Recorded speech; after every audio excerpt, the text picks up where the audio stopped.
વસુદેવ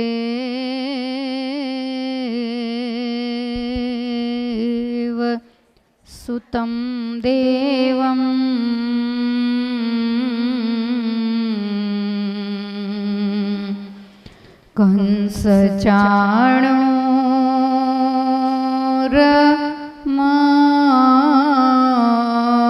કંસચાણૂરમર્દનમ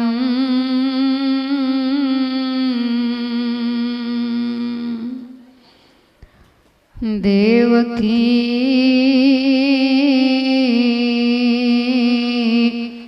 પરમાનંદમ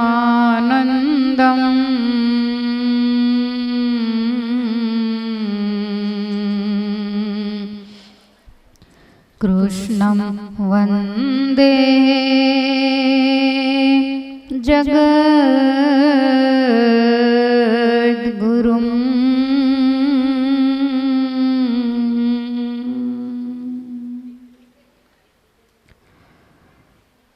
સર્વ સદ્ગ્રંથ શિરોમણી ભગવાન વ્યાસનારાયણ કૃત 18 પુરાણમાં જીવાત્માની આધિવ્યાધિ અને ઉપાધિ એને નાશ કરનારું પુરાણ એટલે ભગવાનના અવતાર ચરિત્રોથી સબર ભરેલ શ્રીમદ ભાગવત પુરાણ. તમામ પુરાણોનું જો કોઈ રહસ્ય હોય, હૃદય હોય તો એ છે શ્રીમદ ભાગવત પુરાણ. અને એ ભાગવત પુરાણનું જો કોઈ હૃદય હોય તો એ છે દશમ સ્કંદ, ભગવાન લીલા પુરુષોત્તમના દિવ્ય ચરિત્રો. જે ચરિત્રોને પરમાત્માની પાવનકારી આ ભૂમિ દ્વારિકા નગરીમાં બેસી રણછોડરાયની ધજાનો પડછાયો આપણી ઉપર પડે છે, તો એવા સ્થાને બેસી અને પરમાત્માના ગુણોને આપણે ગાઈ રહ્યા છીએ. રાજકોટ મહિલા મંડળ આયોજિત આ જ્ઞાન યજ્ઞ છે. ઘનશ્યામ મહારાજનું પવિત્ર સાનિધ્ય છે. ધર્મશાળા કરતાં ઉત્તમ દેવ મંદિર, જ્યાં પ્રગટ ભગવાન બિરાજે છે, સંતોનો જ્યાં નિવાસ છે, જેને નૈમિષારણ્ય ક્ષેત્ર કહેવામાં આવે, તો એવા પવિત્ર સ્થાનની અંદર બેસી અને આપણે ભગવત ચરિત્રો એને ગાઈ રહ્યા છીએ. એ પણ ભગવત ચરિત્રો મારા તમારા બનાવેલા નહીં, સમાજે ઉપજાવી કાઢેલા નહીં, કાયદેસર ભગવાન વ્યાસ નારાયણે જે લખ્યું છે એ જ આપણે ગાઈએ છીએ. જ્યારે આવા સ્થાનની અંદર બેઠા હોઈએ ત્યારે ગ્રામ્ય વાતો ઓછી થાય, બીજા દાખલા દ્રષ્ટાંતો ઓછા અપાય, એ વધારે સારું. ભગવાનના ચરિત્રો જે છે એને ઘીની ઉપમા આપી છે. ગમે એવા સરસ ઘઉં હોય, ગમે એવા સરસ મુઠિયા તળ્યા હોય, ચૂરમું બનાવવા માટે ગમે એવી સારામાં સારી મધુરમની સાકર નાખી હોય, પણ જ્યાં સુધી એની અંદર ઘી નથી આવતું ત્યાં સુધી લાડુનો સ્વાદ નથી આવતો. લાડુ નથી બનતો એવું ન કહી શકાય, એ તો દૂધ નાખો તોય બને, પણ તમામ સ્વાદ એ ઘીને આધારે છે. તમને એમ થાય ખાંડ ન હોય તો ડાયાબિટીસ વાળાને ચાલે, પણ દૂધ કે પાણી નાખીને જો લાડુ બનાવીએ તો એ માણસ જમી ન શકે. એમાં ઘીની જ જરૂર પડે. જેટલું સારું, જેટલું ફ્રેશ સુગંધી ઘી હોય એટલો લાડુ વધારે સ્વાદિષ્ટ લાગે. એમ બીજી જે કોઈ વાતો છે એ બધી ચૂરમો કે ખાંડ એની જગ્યાએ છે, પણ ભગવાનના ચરિત્રો છે એ ઘીની જગ્યાએ છે. જેને જીવનની અંદર પૂરેપૂરી મુમુક્ષુતા હોય, પરમાત્માને મેળવવાનો ખપ હોય, જેનું કલ્યાણ નજીક આવ્યું હોય, એને આમાં રસ પડે. બીજાને તો મેં અગાઉ કહેલું એમ કે ઘડિયાળ સામે નજર હોય અને 7 દિવસની કથા હોય તો કેલેન્ડર સામે નજર હોય કે 9મી તારીખ કેદી છે, તે દિવસે આપણે નીકળવાનું છે. પણ જેનો મોક્ષ નજીક આવ્યો હોય, જેને પરમાત્માની કથામાં રુચિ હોય, એ આત્મા બહુ ભાગ્યશાળી છે એવું આપણા શાસ્ત્રોનું અને મહાપુરુષોનું માનવું છે.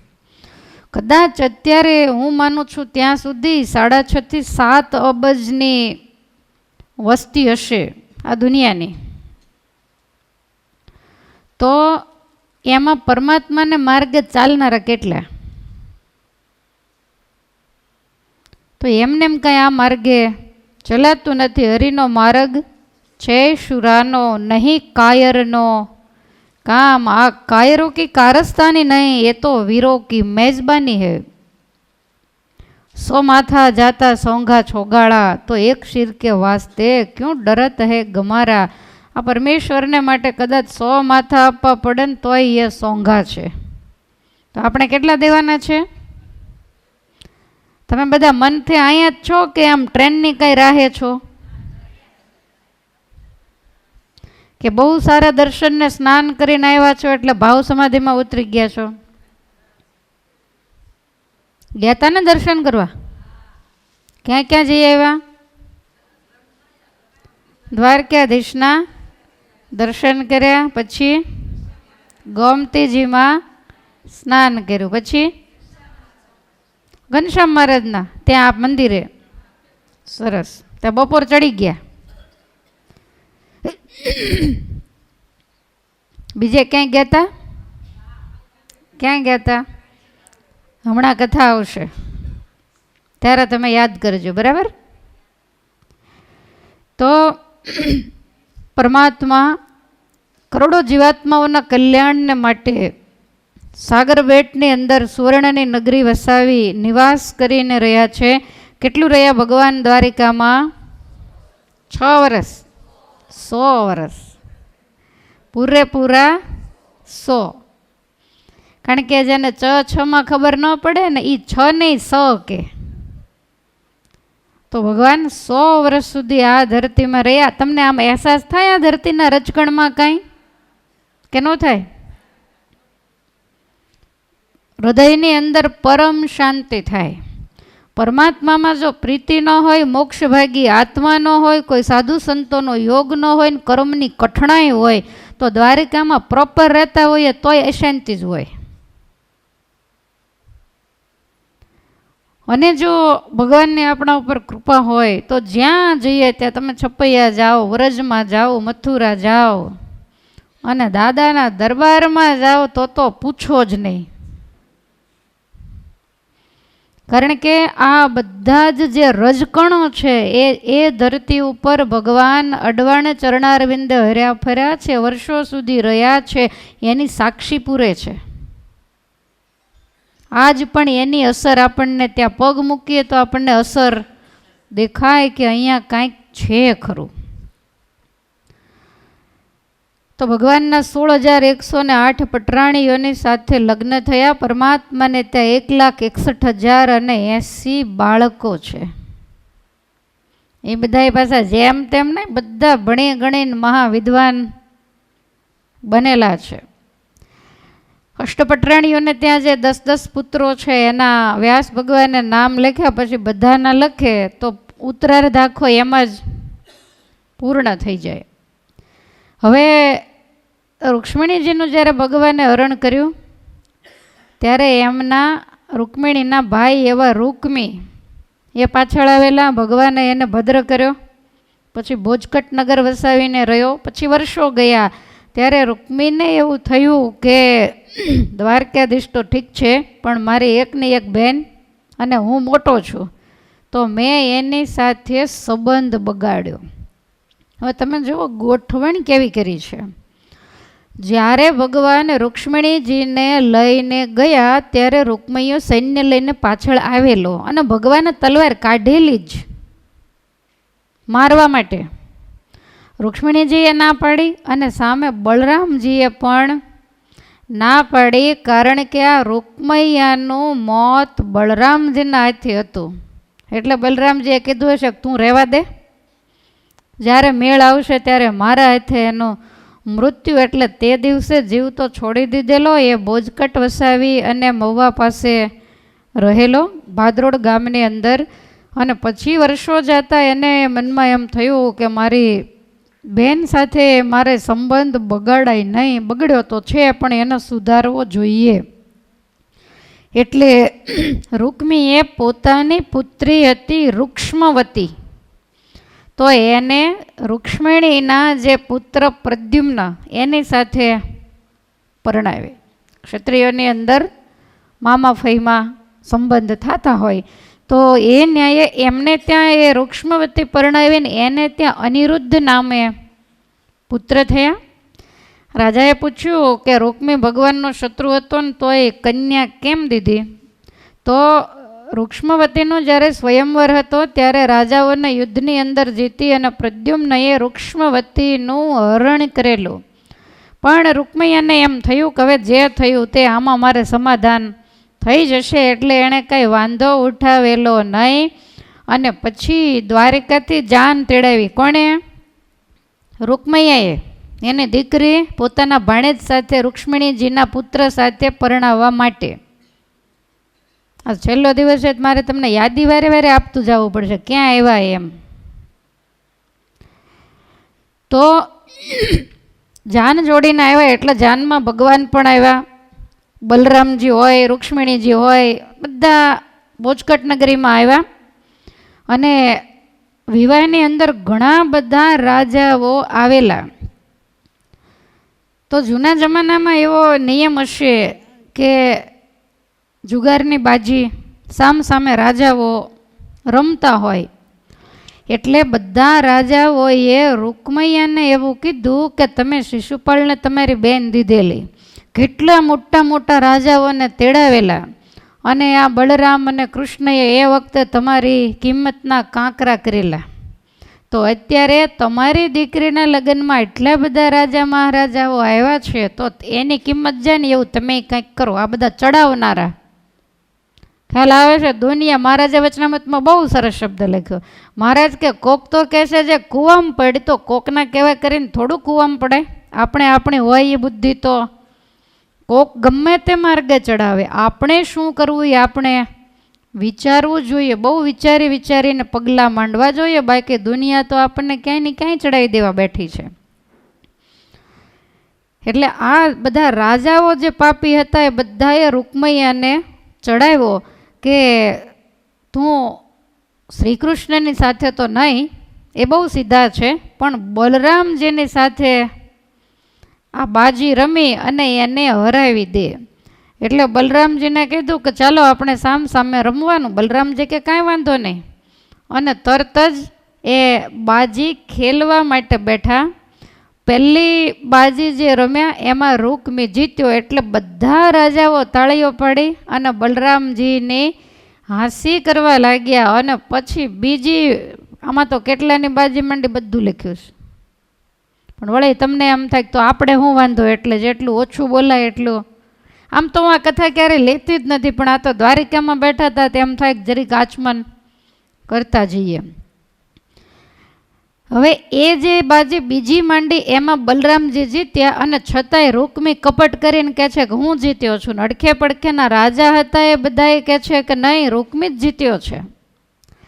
અને છેવટે અતિ ક્રોધિત થઈ અને બહુ મોટી બાજી બલરામજીએ માંડીને એમાંય બલરામજી જ જીત્યા. છતાંય કપટ માંડ્યા કરવાની. એ વખતે આકાશવાણી થઈ કે ખરા અર્થમાં ધર્મ પ્રમાણે તો બલરામ જ જીત્યા છે. છતાંય રૂકમીએ આકાશવાણીને પણ ખોટી ઠેરાવી અને ક્રોધ કરીને કહે છે કે ગોકુળમાં ગાયોની પાછળ ફરનારા તમે ગોવાળિયાઓ અમારા રાજા મહારાજાની રીતમાં શું જાણો? એ તો રાજા જાણી શકે ને. આમ જ્યારે તિરસ્કાર કર્યો અને બલરામનો મગજ ગયો.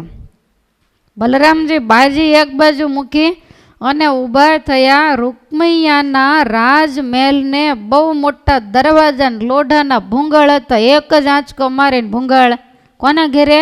વેવાઈના ઘેરે. એ ભોગળિયાને ખેંચી કાઢ્યો ને ઉપાડીને એક જ રૂકમીને માથામાં મૂક્યો. રૂકમીના ત્યાં ને ત્યાં જ રામ રમી ગયા. એનું ત્યાં મૃત્યુ થયું ને જે ચડાવનારા હતા એ બધા બીકના માર્યા મુઠ્ઠીઓ વાળી વાળીને ભાગી ગયા. હવે પોતાના શાળાનું મૃત્યુ થયું. હવે ભગવાનને ધર્મ સંકટ આવ્યું. એક બાજુ શાળા અને એક બાજુ સગા ભાઈ બલરામજીએ માર્યા. જો બલરામજીને કાંઈક કહે તો એને દુઃખ થાય, અને જો કાંઈ ન કહે તો રૂકમિણીને એમ થાય કે મારા ભાઈને આ રીતે માર્યો. એટલે ભગવાન બિલકુલ મૌન રહ્યા, એક પણ શબ્દ બોલ્યા જ નહીં. અને છેવટે બલરામે અનિરુદ્ધ તથા કન્યાના રથમાં બેસાડી અને ભોજ કટથી દ્વારિકા તરફ પ્રયાણ કર્યું. તોય પાછી કન્યા લઈને તો લગ્ન પૂરા કરીને તો આવ્યા જ. આ તો ભાગવતની કથા ને એમાં લીલા પુરુષોત્તમના ચરિત્રો છે. તો આવી રીતે આ વાતને બતાવી. અને હવે અનિરુદ્ધનું જે ચરિત્ર તમારી ભાષામાં જેને ઓખા હરણ કહેવામાં, ઓખા નામ નથી, એનું નામ ઉષા છે. તો એ પવિત્ર જે કથા એ બતાવવામાં આવી છે, પણ તમે એને બ્રાહ્મણોની પાસે બહુ સાંભળી હોય એટલે આપણે કાંઈ એમાં પડતા નથી. ક્યારેક ચૈત્ર મહિનો આવશે ત્યારે કરશું, એટલે ઓરિજિનલ કથા શું છે એની તમને ખબર પડે. હવે આ બાજુ બીજું એક અદ્ભુત ચરિત્ર બતાવ્યું કે એક વખત હમણાં તમે દર્શન કરીને આવ્યા એક વખત સાંબ વગેરે જે કુમારો એટલે કે ભગવાનના રાજકુમારો એ દ્વારિકાના બગીચામાં ફરી રહ્યા છે. રમતા રમતા બાળકોને તરસ લાગી. બાજુમાં એક કૂવો છે. એ કૂવાને કાંઠે ગયા, પણ કૂવામાં પાણી નહોતું, પણ એની અંદર બહુ મોટો એક કાચંડો હતો. અને એ કાચંડાને બહાર કાઢવા માટે બહુ મહેનત કરી, પણ એનાથી એ કાચંડો બહાર નીકળ્યો નહીં. એટલે જઈને ભગવાનને વાત કરી કે પિતાજી, આપણા બગીચાના કૂવામાં એક બહુ મોટો વિચિત્ર પ્રકારનો કંઈક જીવ છે. ભગવાન તરત જ આવ્યા અને કૂવાની અંદર જોઈને પોતાનો ડાબો હાથ લંબાવી અને એ કાચંડાને પકડીને બહાર કાઢ્યો. જે કુંડના તમે દર્શન કરીને આવ્યા એ, આ નહીં. જે કુંડના તમે દર્શન કર્યા, બહુ મોટો ચારે બાજુથી બાંધેલો કુંડ છે. પાણી તો અંદર બહુ દૂષિત છે, પણ એ જે કુંડ આપણને નહીં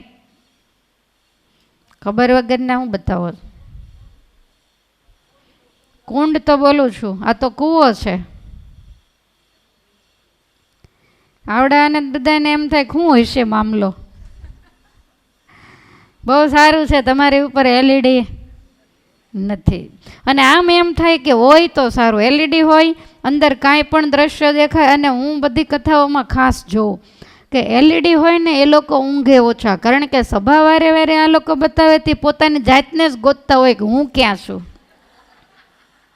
હાલ આવે છે, પોતપોતાના સંબંધીઓ હોય એને ગોતતા હોય, એટલે આમનામ એલઈડીમાં જોયા જ કરે. પણ મારી સામું કોઈ ન જોવે, કારણ કે એલઈડીમાં કેટલા મોટા દેખાતા હોય. અને આમાં તો એકનું એક મોઢું હાથ દીથી જોઈ જોઈને થાકી જવાય, એટલે બીજા તમારા મોઢા તો કાંઈ આમાં દેખાય નહીં. પણ પવિત્ર જે સ્થાન હોય, જે એમની પાસે મટીરિયલ હોય એ નામ આવે એટલે દર્શન આપણને એલઈડીમાં ખૂબ સારા થાય. પણ ઘરે જઈને કરજો, મોબાઈલમાં જોજો.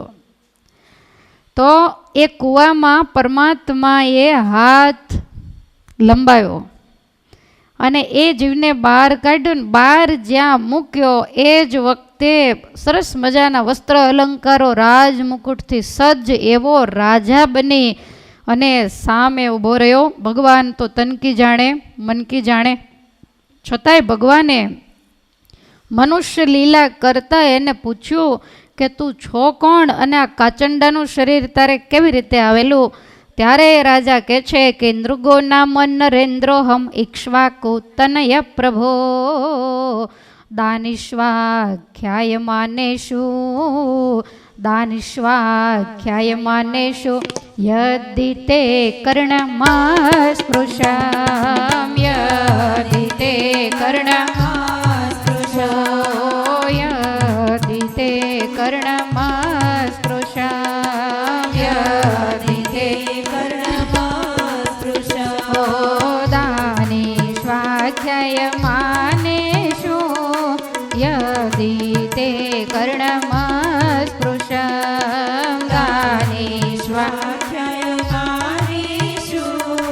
यदि ते कर्णमा स्पृशो यदि ते कर्णमा स्पृशाम यदि ते कर्णमा स्पृशो लोगो नाम नरेन्द्रोऽहम् इक्ष्वाकु तनय प्रभो लोगो नाम नरेन्द्रोऽहम् इक्ष्वाकु तनय प्रभो इक्ष्वाकु तनय प्रभो इक्ष्वाकु तनय प्रभो दानी स्वाध्यायमानेषु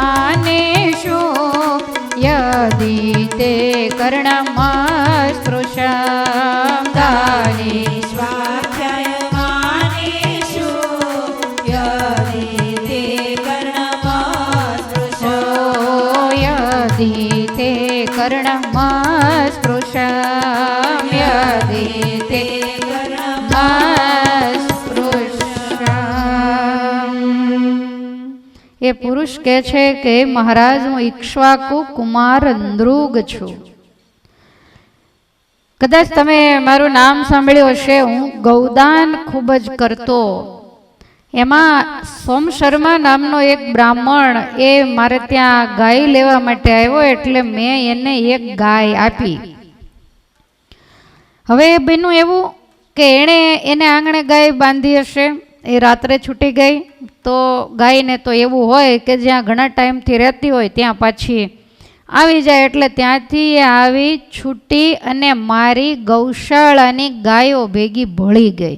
હવે આટલી બધી ગાયો રોજ દાનમાં દેતા હોય તો એ કાંઈ ગાયોને એવું ખાસ ધ્યાન કે ઓળખતા હોય નહીં. અને બીજે દિવસે જયમિની નામનો એક બ્રાહ્મણ આવ્યો અને એને ગાયો આપી. એમાં પેલી આગલા દિવસવાળી ગાય અપાઈ ગઈ. એમને કાંઈ ખ્યાલ રાજાને તો હતો નહીં એટલે એ ગાયને દોરી અને આ જયમિની બ્રાહ્મણ રસ્તા ઉપર જઈ રહ્યો છે તો આગલા દિવસવાળો સોમ શર્મા સામો મળ્યો. એટલે એ કહે છે કે આ ગાય તું કેમ લઈ જા છો? તો કે મને હમણાં નૃગરાજાએ આપી. અરે આ મને કાલે આપી હતી. આ ધર્મ કરવા બેઠો છે? કાલ મને આપી, આજ મારી લઈ ગયો ને પાછી તને આપી. એકની એક ગાય. આ શું બ્રાહ્મણોને છેતરવા બેઠો છે? માટે લાવ મારી ગાય. પેલો કહે છે કે તને ક્યાંથી દઉં? હું તો અત્યારે હજી લઈને આવું છું. ચાલ રાજા પાસે. બંને બ્રાહ્મણો રાજાની પાસે આવ્યા અને નૃગ કહે છે કે હે પરમેશ્વર, મને આવીને કહ્યું કે આ ગાય તમે કાલે મને આપી હતી ને આજે આને કેમ આપી દીધી? મારી ગાય મને પાછી આપો. ત્યારે નૃગ કહે છે કે તમારે એ તો ધ્યાન રાખવું જોઈએ ને. કદાચ તમારે ત્યાંથી છૂટીને મારા ગૌધન ભેગી ભળી ગઈ હશે, મને કાંઈ ખબર નથી. પણ કાંઈ વાંધો નહીં. જયમિનીને કીધું કે આ સોમ શર્માને દઈ દો એની ગાય, તમને બીજી આપું. આ કે મારે તો મને દીધી હોય જ જોઈએ, અણહકનું મારે ન જોઈએ. એટલે સોમ શર્માને કીધું કાંઈ વાંધો નહીં, આ મારી ગૌશાળામાં હજારો ગાયો છે, એમાંથી તમને જેટલી સારી લાગે એટલી 5 ગાયો લઈ લો. એકને બદલે 5 આપું. સોમ શર્મા કે મારે 5 શું કરવી, મારે તો મને આપી જ જોઈએ. હવે બંને બ્રાહ્મણોની અંદર વિવાદ થયો, ચર્ચા ચાલી. હવે રાજા વિચાર કરે કે કરવું શું. એટલે બંને બ્રાહ્મણો એવા સમર્થ હતા, શાપ અને આશીર્વાદ આપી શકે એવા, પણ માયના નહીં. અને પછી રાજાએ એમ કીધું કે આ ગાય જે આપી દે એને મારે 1000 ગાયો દેવી. પણ બંનેએ એકની એક જ વાતને પકડી રાખી.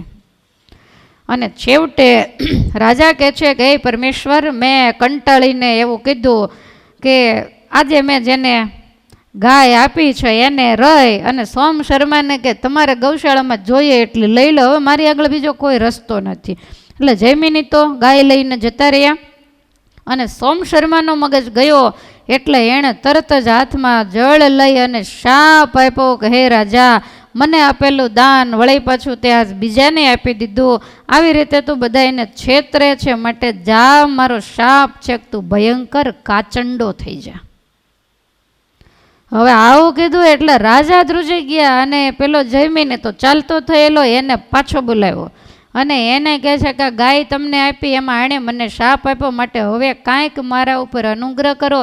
ત્યારે જયમિની નામના વિપ્ર હતા, એણે કીધું કે બ્રાહ્મણનો શાપ તો મિથ્યાનો થાય, માટે એ શાપને તો સ્વીકારવો જ રહ્યો, પણ મારો એટલો આશીર્વાદ છે કે તમને કાચંડાનું શરીર જ્યારે મળશે ત્યારે ભગવાન દ્વારિકાધીશની નગરીમાં એના બગીચાના કૂવામાં તમે કાચંડો થઈને રહેશો અને પરમાત્માનો પરમ પવિત્ર હસ્તકમળ એનો તમને જ્યારે સ્પર્શ થશે ત્યારે તમને મુક્તિ મળશે, અને જ્યારે મુક્તિ મળશે ને ત્યારે તમને પૂર્વજન્મનું જ્ઞાન થશે. અને મહારાજ વર્ષોથી આ કાચંડાના દેહમાં ઘણા જન્મ લેતો આવ્યો ને છેલ્લો જન્મ મારે આ દ્વારિકામાં તમારા બગીચામાં આવ્યો, અને હે પરમેશ્વર, આજ મને તમારા હાથે મુક્તિ મળી છે. તો પરમાત્માએ એને સ્વર્ગલોકની અંદર મોકલો, નૃગ રાજાને મુક્તિ આપી. આ કૂવો અત્યારે આ દ્વારિકામાં કકલાસ કુંડ નામે પ્રસિદ્ધ છે.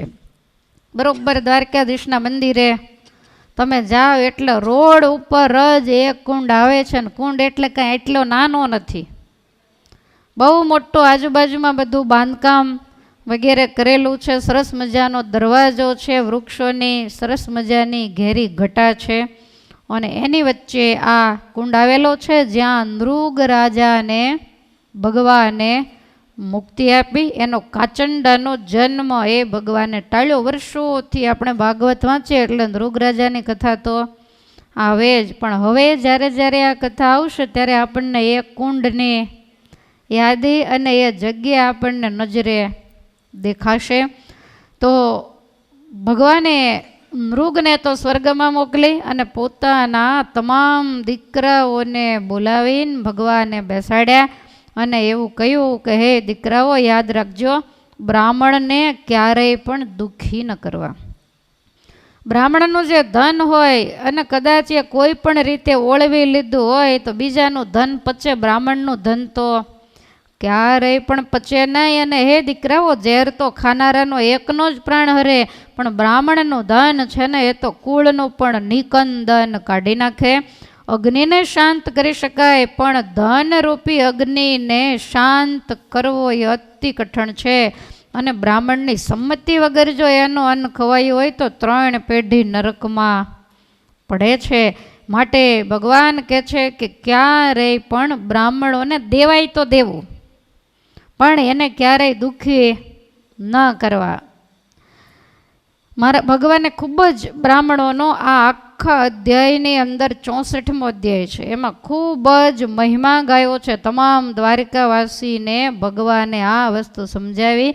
આમાં તો એવું લખ્યું છે કે જે બ્રાહ્મણને આપેલી આજીવિકાને હરે એ 60,000 વર્ષ સુધી વિષ્ટાનો કીડો થાય. 39મા શ્લોકમાં આવું લખ્યું છે. માટે બને ત્યાં સુધી પગે લગાય તો લાગવું, દેવાય તો દેવું, પણ ક્યારેય એનું લેવું નહીં. આ રીતે અદ્ભુત નૃગ મુક્તિનું ચરિત્ર બતાવ્યું છે. ત્યાર પછી ભગવાને બલરામજીને એવું કીધેલું કે આપણે વ્રજમાં કહીને આવ્યા છીએ કે અમે એકવાર આવશું. તો હવે અમારે તો કાંઈ વ્રજમાં જવાય એવું મને લાગતું નથી, માટે મોટા ભાઈ તમે જાઓ ને 1-2 મહિના રોકાવ અને બધી ગોપીઓ, માતા પિતા વગેરે શું કરે છે એ બધું તમે જુઓ. એટલે બલરામજી વ્રજની અંદર ગયેલા અને એ વખતે ગોપીઓની સાથે બલરામજી વનમાં ફરે છે ને એ વખતે તૃષા લાગી. એટલે બલરામજીએ યમુનાજીને કીધું કે મને તરસ લાગી છે, પાણી પાત. હવે યમુનાજી તો દૂર હતા, તો યમુનાજી કાંઈ આવ્યા નહીં, એટલે બલરામજીનો મગજ ગયો ત્યાં જઈ અને યમુનાજીને કિનારે હળની અણી ભરાવીને ખેંચી, એટલે યમુનાજીનો પ્રવાહ ત્રાસો થઈ ગયો. એણે ઘણું ખેંચ્યું છે, હસ્તિનાપુરને ખેંચ્યું તો આમ જમના તરફ નમતું આજ પણ દેખાય છે. તો આવી રીતે ચૈત્ર અને વૈશાખ 2 મહિના બલરામજી ત્યાં રહ્યા. ત્યાર પછી બલરામજી પાછા દ્વારિકાની અંદર આવ્યા. બલરામ જ્યારે વ્રજમાં ગયા ને ત્યારે પૌંડ્રક નામનો એક રાજા હતો ને, આમ તો એ અસુર જ હતો. તો એને 2 હાથ તો હોય જ, અને 2 હાથ નવા ફિટ કર્યા.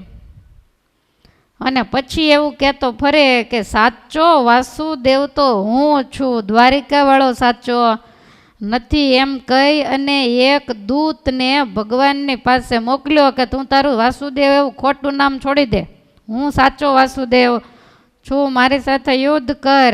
ઉગ્રસેન તો જોર જોરથી હસવા માંડ્યા. ભગવાન કહે છે કે મારી સામે યુદ્ધમાં આવી જા. અને એ વખતે એની સાથે યુદ્ધ થતાં ભગવાને પૌંડ્રકનો નાશ કર્યો.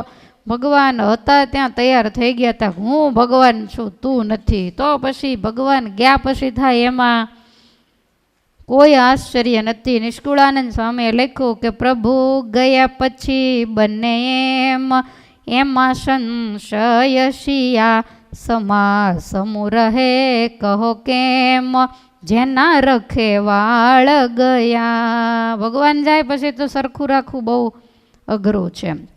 ઘણા સમય પહેલાં સાંભળ્યું હતું કે આપણા દેશની અંદર અત્યારે 545 પ્રગટ ભગવાન છે.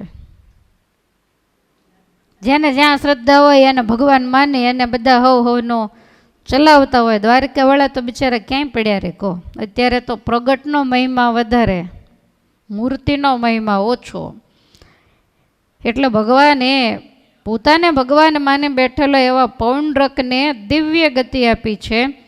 સમય પછી સમય જતાં નરકાસુર મર્યો એની ખબર દ્વિવિધ નામના વાનરને પડી. આ એનો મિત્ર હતો અને બહુ ભયંકર અસુર હતો વાનરના રૂપમાં. તો ભગવાને બલરામજી દ્વારા દ્વિવિધ વાનરનો નાશ કરેવા એક એકનો નાશ કરે એની પાછળ આખો અધ્યાય છે. ત્યાર પછી જાંબુવતીના પુત્ર સાંબ એણે દુર્યોધનની પુત્રી લક્ષ્મણા એનું સ્વયંવરની અંદર હરણ કર્યું. તો હવે કૌરવોને તો યાદવોની સાથે વેર જ હતું પાંડવોને કારણે. એટલે દુર્યોધને ના પાડીને સાંબે કાયદેસર ક્ષત્રિય વટે કન્યાનું હરણ કરેલું, છતાં એને કેદ કર્યા.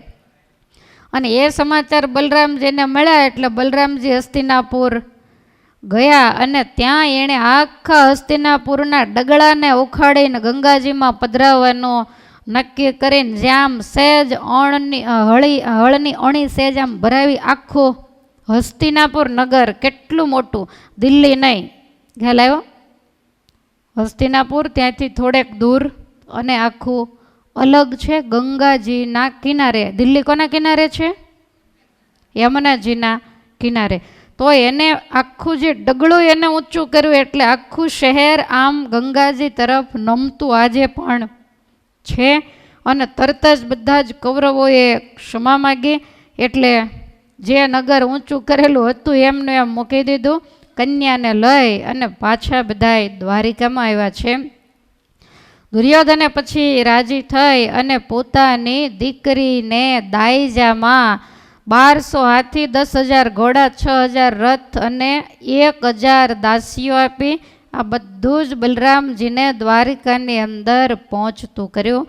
તો આ રીતે પરમાત્મા જેટલા મોટા મોટા નાના બધા ગોકુળમાં ઠેકાણે થઈ ગયા. હવે જે અસુરો છે બધા રાજાના રૂપમાં છે ને એને ભગવાન મારે છે.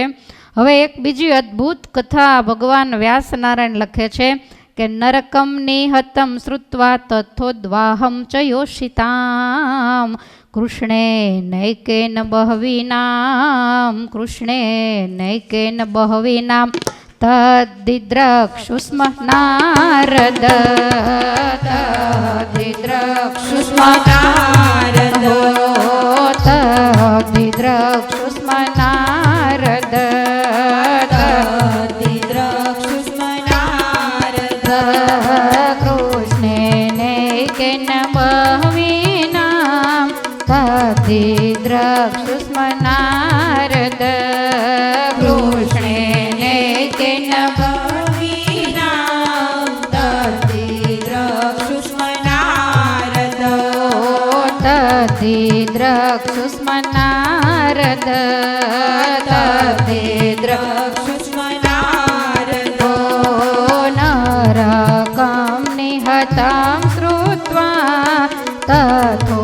तथोद्वाहं च योषितां नरकं निहतां श्रुत्वा तथोद्वाहं च योषितां तथोद्वाहं च योषितां तथोद्वाहं च योषितां कृष्णेन बहवीनां तद्दिद्रक्षुस्म नारद कृष्णेन बहवीनां तद्दिद्रक्षुस्म नारद तद्दिद्रक्षुस्म नारद तद्दिद्रक्षुस्म नारद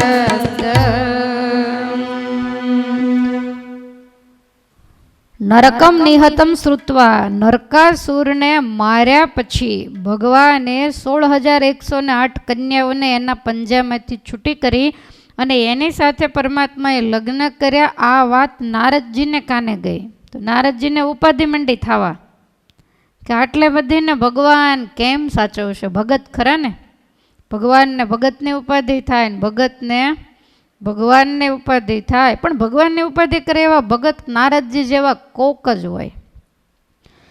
વિચાર કરે છે કે ગૃહસ્થાશ્રમમાં એક સ્ત્રી હોય તોય પગે લગાડે,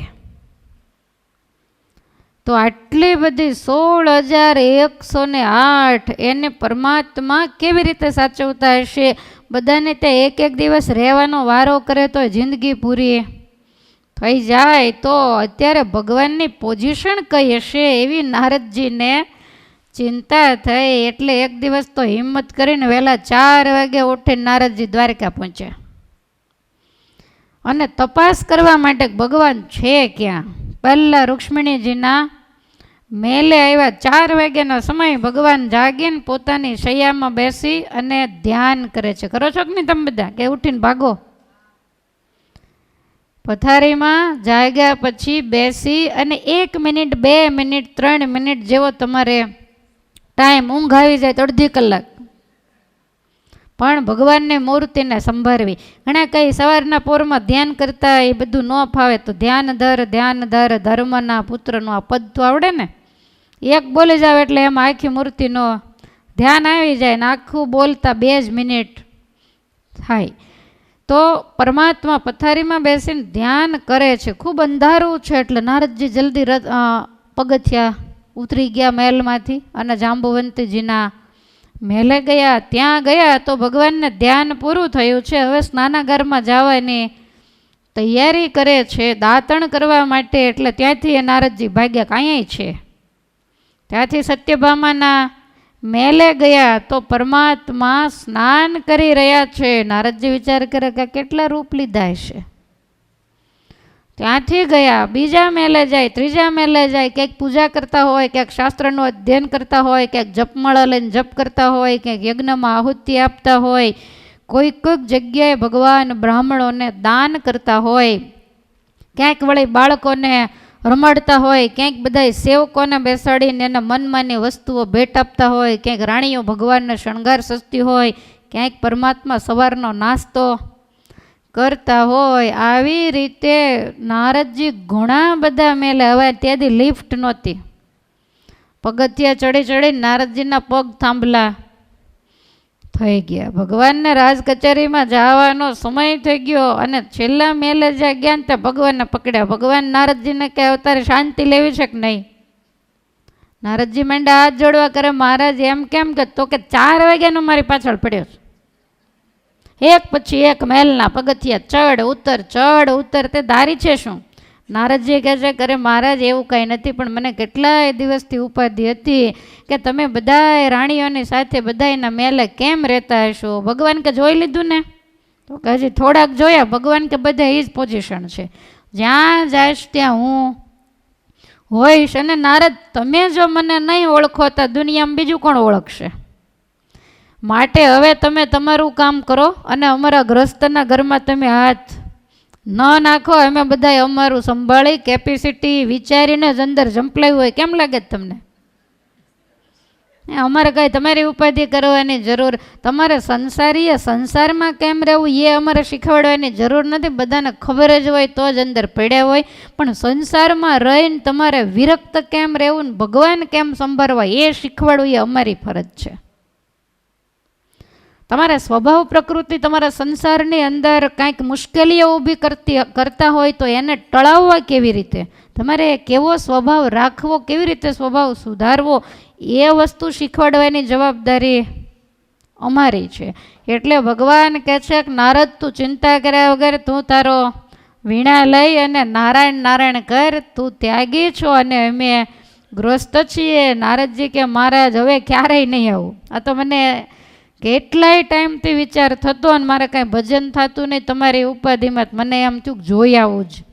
ભગવાન કે રૂક્ષ્મણીજીના મેલે ઘડીક બેઠો હોત તો હું તને બધું કહી દેત ને, આટલું બધું દોડવું ન પડે. તો કંઈ એવું નહોતું, મારે બધા મેલે તમને જોવાતા બધા રાણીઓની શું પોઝિશન છે મારે જોવું હતું. નારદજીને અતિશય આશ્ચર્ય થયું. ભગવાનની માનવ લીલા જોઈ વારંવાર વંદના કરી અને નારદજી ત્યાંથી નીકળ્યા છે. શુકાચાર્ય કહે છે કે રાજા ભગવાન દ્વારિકામાં રહેતા અને આટલો મોટો પરિવાર હતો, એના ઘરે ટાણા પ્રસંગ મરણ પણ કંઈ આવતું હશે કે નહીં આવતું, બધું તમારે જ આવે ને. છતાંય પણ વ્યાસ ભગવાનના શબ્દોમાં એવું એમણે લખ્યું કે બ્રાહ્મે મુહૂર્ત ઉત્થાય વાર્યુ પસ્પૃશ્ય માધવ દદ્યો પ્રસન્ન કર્ણ, દદ્યો પ્રસન્ન કર્ણ આત્માનમ તમસ પરમ, આત્માનમ આત્માનમ તમસ પરમ, આત્માનમ તમસ દદ્યો પ્રસન્ન કર્ણ આત્માનમ તમસ પરમ, દદ્યો પ્રસન્ન કર્ણ આત્માનમ તમસ પરો, આત્માનમ તમસ પરમ, આત્માનમ તમસ ઓ બ્રાહ્મે મુહૂર્ત ઉત્થાય વાર્યોપસ્પૃશ્ય માધવ, બ્રાહ્મે મુહૂર્ત ઉત્થાય વાયુર્પ્રસ્પૃશ્ય માધવ, વાર્યોપસ્પૃશ્ય માધવ, વાયુર્પ્રસ્પૃશ્ય માધવ, દદ્યો પ્રસન્ન કર્ણ આત્માનમ તમસ પરમ, દદ્યો પ્રસન્ન કર્ણ આત્માનમ તમસ પરો, આત્માનમ તમસ પરમ, આત્માનમ તમસ પરમ. 100 વર્ષ સુધી આ દ્વારિકામાં ભગવાન રહ્યા. પરમાત્મા કાયમ 4 વાગ્યે જાગી જતા. રાતના ઉજાગરા થતા હશે ને, પણ તોય જાગી જતા. જાગી પથારીમાં બેસી અને સ્વસ્વરૂપનું ધ્યાન કરતા. પછી સ્નાનાદિ ક્રિયા કરી અને સંધ્યા વંદન કરતા. ભગવાનનો યજુર્વેદ હતો. સ્વામિનારાયણ ભગવાનનો કયો વેદ? સામવેદ. અને કઈ શાખા? કૌતમી શાખા. હવે આ તમારે પાકો કરી નાખવાનું છે. શ્રી કૃષ્ણ ભગવાનનો યજુર્વેદ. અજુર નહીં બોલવાનું. શું બોલવાનું? યજુર્વેદ. અને કણવ શાખા હતી. કણવ ઋષિનું નામ સાંભળ્યું છે? નથી સાંભળ્યું? તો કાંઈ નહીં, આજ તો સાંભળ્યું ને. તો બસ ભગવાનની કણવ શાખા અને યજુર્વેદ હતો. પછી ભગવાન અગ્નિહોમ કરી મૌન ધારણ કરી અને મંત્રનો જપ કરતા, સૂર્યનારાયણને અર્ઘ્ય આપતા, પિતૃઓને તર્પણ કરતા અને પછી બ્રાહ્મણોનું પૂજન કરતા. ભગવાનનો એવો સ્વભાવ કે જે ભગવાનને ભજે એને ભગવાન ભજે. તમે ભગવાનને યાદ કરો તો ભગવાન તમને યાદ કરે. ભગવાન શ્રી હરિદાદાના દરબારમાં માળા ફેરવે છે. મુક્તાનંદ સ્વામી કે મહારાજ અમે તમારા નામની ફેરવી, તમે કોના નામની ફેરવો છો? ત્યારે મહારાજ કે મારા નામની જે ફેરવે એના નામની હું ફેરવું. તમારે ચેષ્ટામાં આવે છે ને કે બબ્બે મણકા જોડે, તો તમે બબ્બે મણકા જોડો નહીં, આપણે નહીં, ઠાકોરજી બબ્બે મણકા જોડે. કારણ કે મેં 2 દિવસ પહેલાં કીધું કે અમ જેવા ઘણા તમને અને તમે અમારે એક, એટલે મુક્તાનંદ સ્વામી કે અમારે જ અમે તો એક મણકો મૂકી અને સ્વામિનારાયણ સ્વામિનારાયણ બોલીએ. તો તમે એક મણકો મૂકીને કદાચ દાદા ખાચર પર્વતભાઈ બોલતા હો, પણ ક્યારેક 2 મૂકો, ક્યારેક 5 મૂકો, ક્યારેક 10 મૂકો, તમારે કાંઈ નક્કી જ નહીં. તો એવી વળી કેવી માળા? ત્યારે મહારાજ કે જુઓ, તમારે તો ખાલી એક જ નામ લેવાનું હોય, સ્વામિનારાયણ સ્વામિનારાયણ, અને અમારે તો કેટલા બધા નામ લેવાના હોય. પછી અમે શું કરીએ કે જે ગામમાં એક ભગત હોય ને ભગતનું નામ લઈએ, અને જે ગામમાં 2 ભગત હોય ને તો એ ગામનું નામ લઈને 2 મણકા મૂકી દેવી. પછી ક્યારેક કોઈ ગામની અંદર 5 હરિભગત હોય તો કારિયાણી, સાળંગપુર એમ કરીને 2 ને 5 મણકા, ત્યારે અમારે માળા પૂરી થાય. એટલે જે પરમાત્માને ભજે એને ભગવાન અખંડ ભજે છે, ભગવાનનું બિરુદ છે. ડોળાસા ગામની અંદર વન વિચરણ કરતાં કરતાં મહારાજ ગયા અને એક આહિરના નેસડામાં ભગવાને મુકામ કર્યો. બહુ ભાવનાવાળા એ ભરવાડ હતા, તો એમણે ભગવાનને ગાયનું દૂધ પાયું. પછી એમના જે ગુરુ, કોઈ સાધુ, ભગવાન રઘુનાથજીનું ભજન કરનારા, સાંજે ભજન મંડળી બધી બોલાવેલી, ભગવાને ભજન મંડળી ભેગા બેઠા અને બધાએ રામ ધૂન વગેરે કર્યું અને પછી સૂતા. તો એમના જે ગુરુ હતા એને ખાટલો નાખી દીધેલો. ઠાકોરજીએ તો નીચે મૃગચર્મ બિછાવ્યું, એટલે માલિક કે છે કે તમને પણ ખાટલો નાખી દઉં ને, ખાટલા ઉપર તમે સૂવો. તો પડખે ખાટલો ડાળે અને મહારાજ પણ સૂતા. હવે પહેલાં જે બાવાજી હતા એને તો એવી રામની ઉપાસના, એટલે રાત્રે પડખું ફરતા બોલે હે રામ. મહારાજ પડખેથી કે હે, થોડી વાર થાય ત્યાં પાછા એ બોલે હે રામ. મહારાજ કે શું કહો છો બાવાજી? 2-3 વખત આવું થયું. એટલે પેલા બાવાજી સૂતા સૂતા કહે છે કે વર્ણી તમે હવે હોઈ જાવ ને, મારે તો પડખું ફરું ને ત્યારે બોલવાની ટેવ છે. ત્યારે મહારાજ કહે છે કે અમારે પણ કોઈ બોલાવે તો તરત હોંકારો દેવાની ટેવ છે, એટલે અમે તમને હોંકારો દઈએ છીએ. તો પેલા વૈરાગી તો ઊભા થઈ ગયા અને ઊભા થઈને કહે છે હું તમને નથી બોલાવું તો તમારું નામ રામ છે? ભગવાન કે અત્યારે જ મારું નામ રામ નથી, બધા મને નીલકંઠ વર્ણી કહીને બોલાવે છે. તો આ કે હું તો મારા રામને બોલાવું છું, અને પરમાત્માએ એને ત્યાં રામચંદ્ર રૂપે દર્શન દીધેલા. આપણે બોલાવીએ તો ઠાકોરજી જરૂરથી આવે. રાત્રિના સમયે ઘોડે બેસીને મહારાજ કુંડળના પાદરમાંથી નીકળ્યા. મામૈયા પટગીર દરબારગઢમાં ઢોલિયા ઉપર સૂતેલા, પડખું ફરતા ફરતા કે હે મહારાજ હે મહારાજ. તે મહારાજે માણકી કુંડળ બાજુ જવા દીધી. બીજા બધા કે સંતો કે કેમ મહારાજ અત્યારે અડધી રાતે? તો કે મામૈયા પટગીર અમને બોલાવે છે ક્યારના. હે મહારાજ આ તમને ધૂન કરાવીએ, તમારી આગળ સ્વામિનારાયણ સ્વામિનારાયણ મંત્ર જાપ કરાવીએ, એટલા માટે કોક દિવસ પટગીરનું સાંભળ્યું એમ આપણું સાંભળાઈ જાય તો આપણો બેડો પાર થઈ જાય. એટલે થાકવું જ નહીં, હાલતા ચાલતા, ખાતા પીતા, હરતા ફરતા, ઉઠતા બેસતા, ખીજાતા કે નહીં, સતત ભગવાનનું નામ સ્મરણ કરવું. તમે જે ઈષ્ટદેવને માનતા હો એનું નામ અખંડ લેવું. રામ નામ અમૂલ્ય હૈ, બિના દામ બિકાય, તુલસી અચરજ દેખીએ, ગ્રાહક કોઈનો થાય. કોઈએ કદાચ ઘરમાં આપણું કાંઈ માન્યું હોય, ન માન્યું હોય, આપણી સામે મોઢા બગાડતા હોય, તો એમને એમ સાવ બેઠા હોઈએ ને તો મન ત્યાં ચક્રાવે ભર્યા કરે. પણ અખંડ ભગવાનનું નામ, કીર્તન, જપ આ બધું ચાલુ જ રાખવું. અને જો આ બધું ચાલુ રાખશો તો બીજાને મોઢા સામે જોવાની બહુ નવરાશ નહીં મળે. તો કજિયા કંકાસ જરૂરથી ઓછા થઈ જશે. માટે તમે બધા નિવૃત્તિવાળા છો. 1.25 લાખ માળા, 1.25 લાખ પ્રદક્ષિણા, 1.25 કરોડ મંત્ર જાપ, જનમંગલના પાઠ આવડતા હોય તો એ સતત ચાલુ રાખવું. શિક્ષાપત્રીનું પુરસ્ચરણ આવે, વચનામૃતનું આવે, ભક્ત ચિંતામણીનું આવે, કરવું હોય એટલા બધાયનો આવે. પણ નવરા બેસવાનું નહીં. નવરા બેસ્યું તો આપણને આપણી અંદરના વિચારો પીડા આપશે અને બહારનાને આપણે બાર રૂપ લાગશું, કારણ કે કાંઈ ન કરતા હોય બીજાનું ખોટી કચકચાટી ચાલુ કરી દઈએ. એટલે તમારે તમારું જ કરવાનું. અને જેટલા તમે આ યજમાનો થઈને બધા આવ્યા છો એ બધા હવે નિવૃત્ત જ થઈ ગયા છો. કોઈ નોકરી ધંધોની પ્રવૃત્તિ કરનારું અહીંયા આવ્યું નથી. એટલે અખંડ ભજન કરવાનું. 1.25 લાખ માળા ન કરી હોય, 1.25 કરોડ જપ ન કર્યા હોય, આજ પૂર્ણાવતી છે, દ્વારિકા જેવી પવિત્ર ભૂમિ છે, આજ જ નિયમ લેતા જાઓ.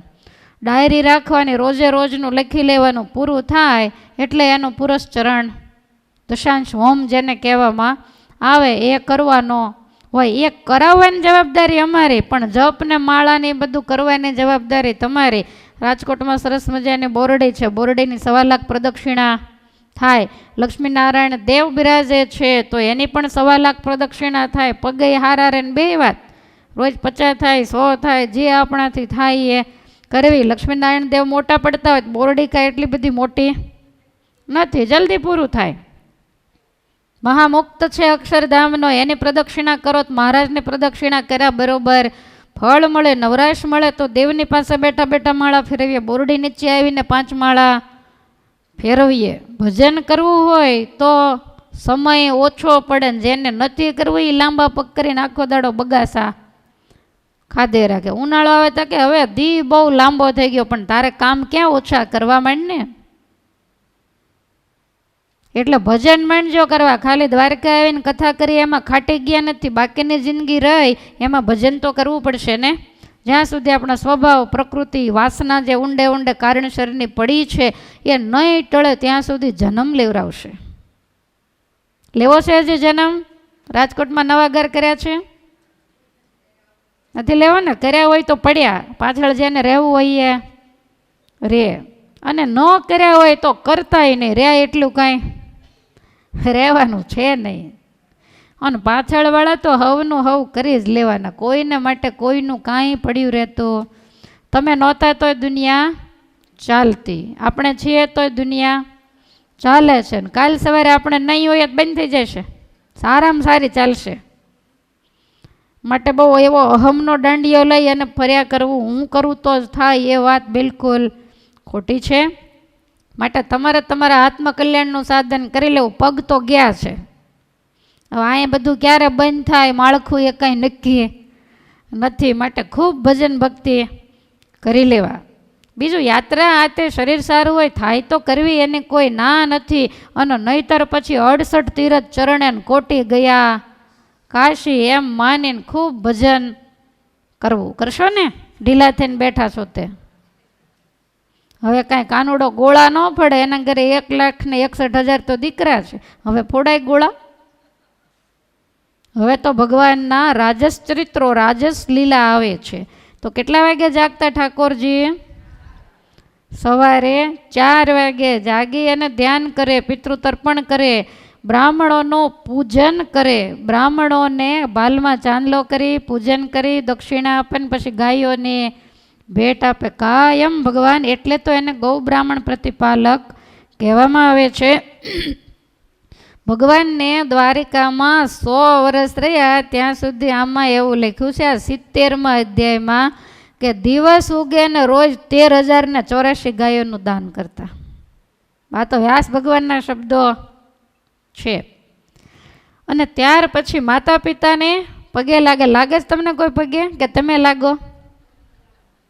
તમે પાછળથી લાગો ને એ લોકો આગળથી લાગે. સંસ્કાર પાડ્યા હોય તો લાગે. અને બીજી વસ્તુ કે ન લાગે તો કાંઈ નહીં, પણ લગાડે નહીં તો આપણે ભાગ્યશાળી ગણાઈએ. એક છે ને આમ પોચું પોચું પગે લગાય ને એક આમ ભીસીને પગે લગાય. ખાલા સમજાઈ ગયું ને તમને કયું કેમ કહેવાય? એટલે આમ લાગે ત્યાં સુધી વાંધો નહીં, પણ આમ લાગવું પડે એવું વર્તન આપણે ઘરમાં કરવું નહીં, ને કોઈને નડવું નહીં, અને એવી રીતે કોઈને પગે લગાડવા પણ નહીં.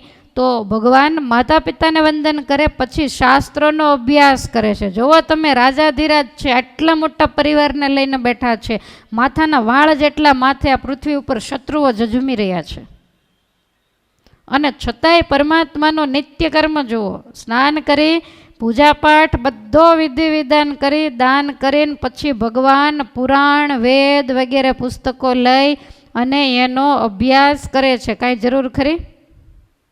માટે શાસ્ત્રો વાંચવા, ઘરે રાખવા, ભાગવત રામાયણ તમે જે સંપ્રદાયને માનતા હો, ભક્તો ચિંતામણી, વચનામૃત, કબાટ ખોલો તો 25 સાડલા નીકળે, પણ શાસ્ત્ર ન હોય.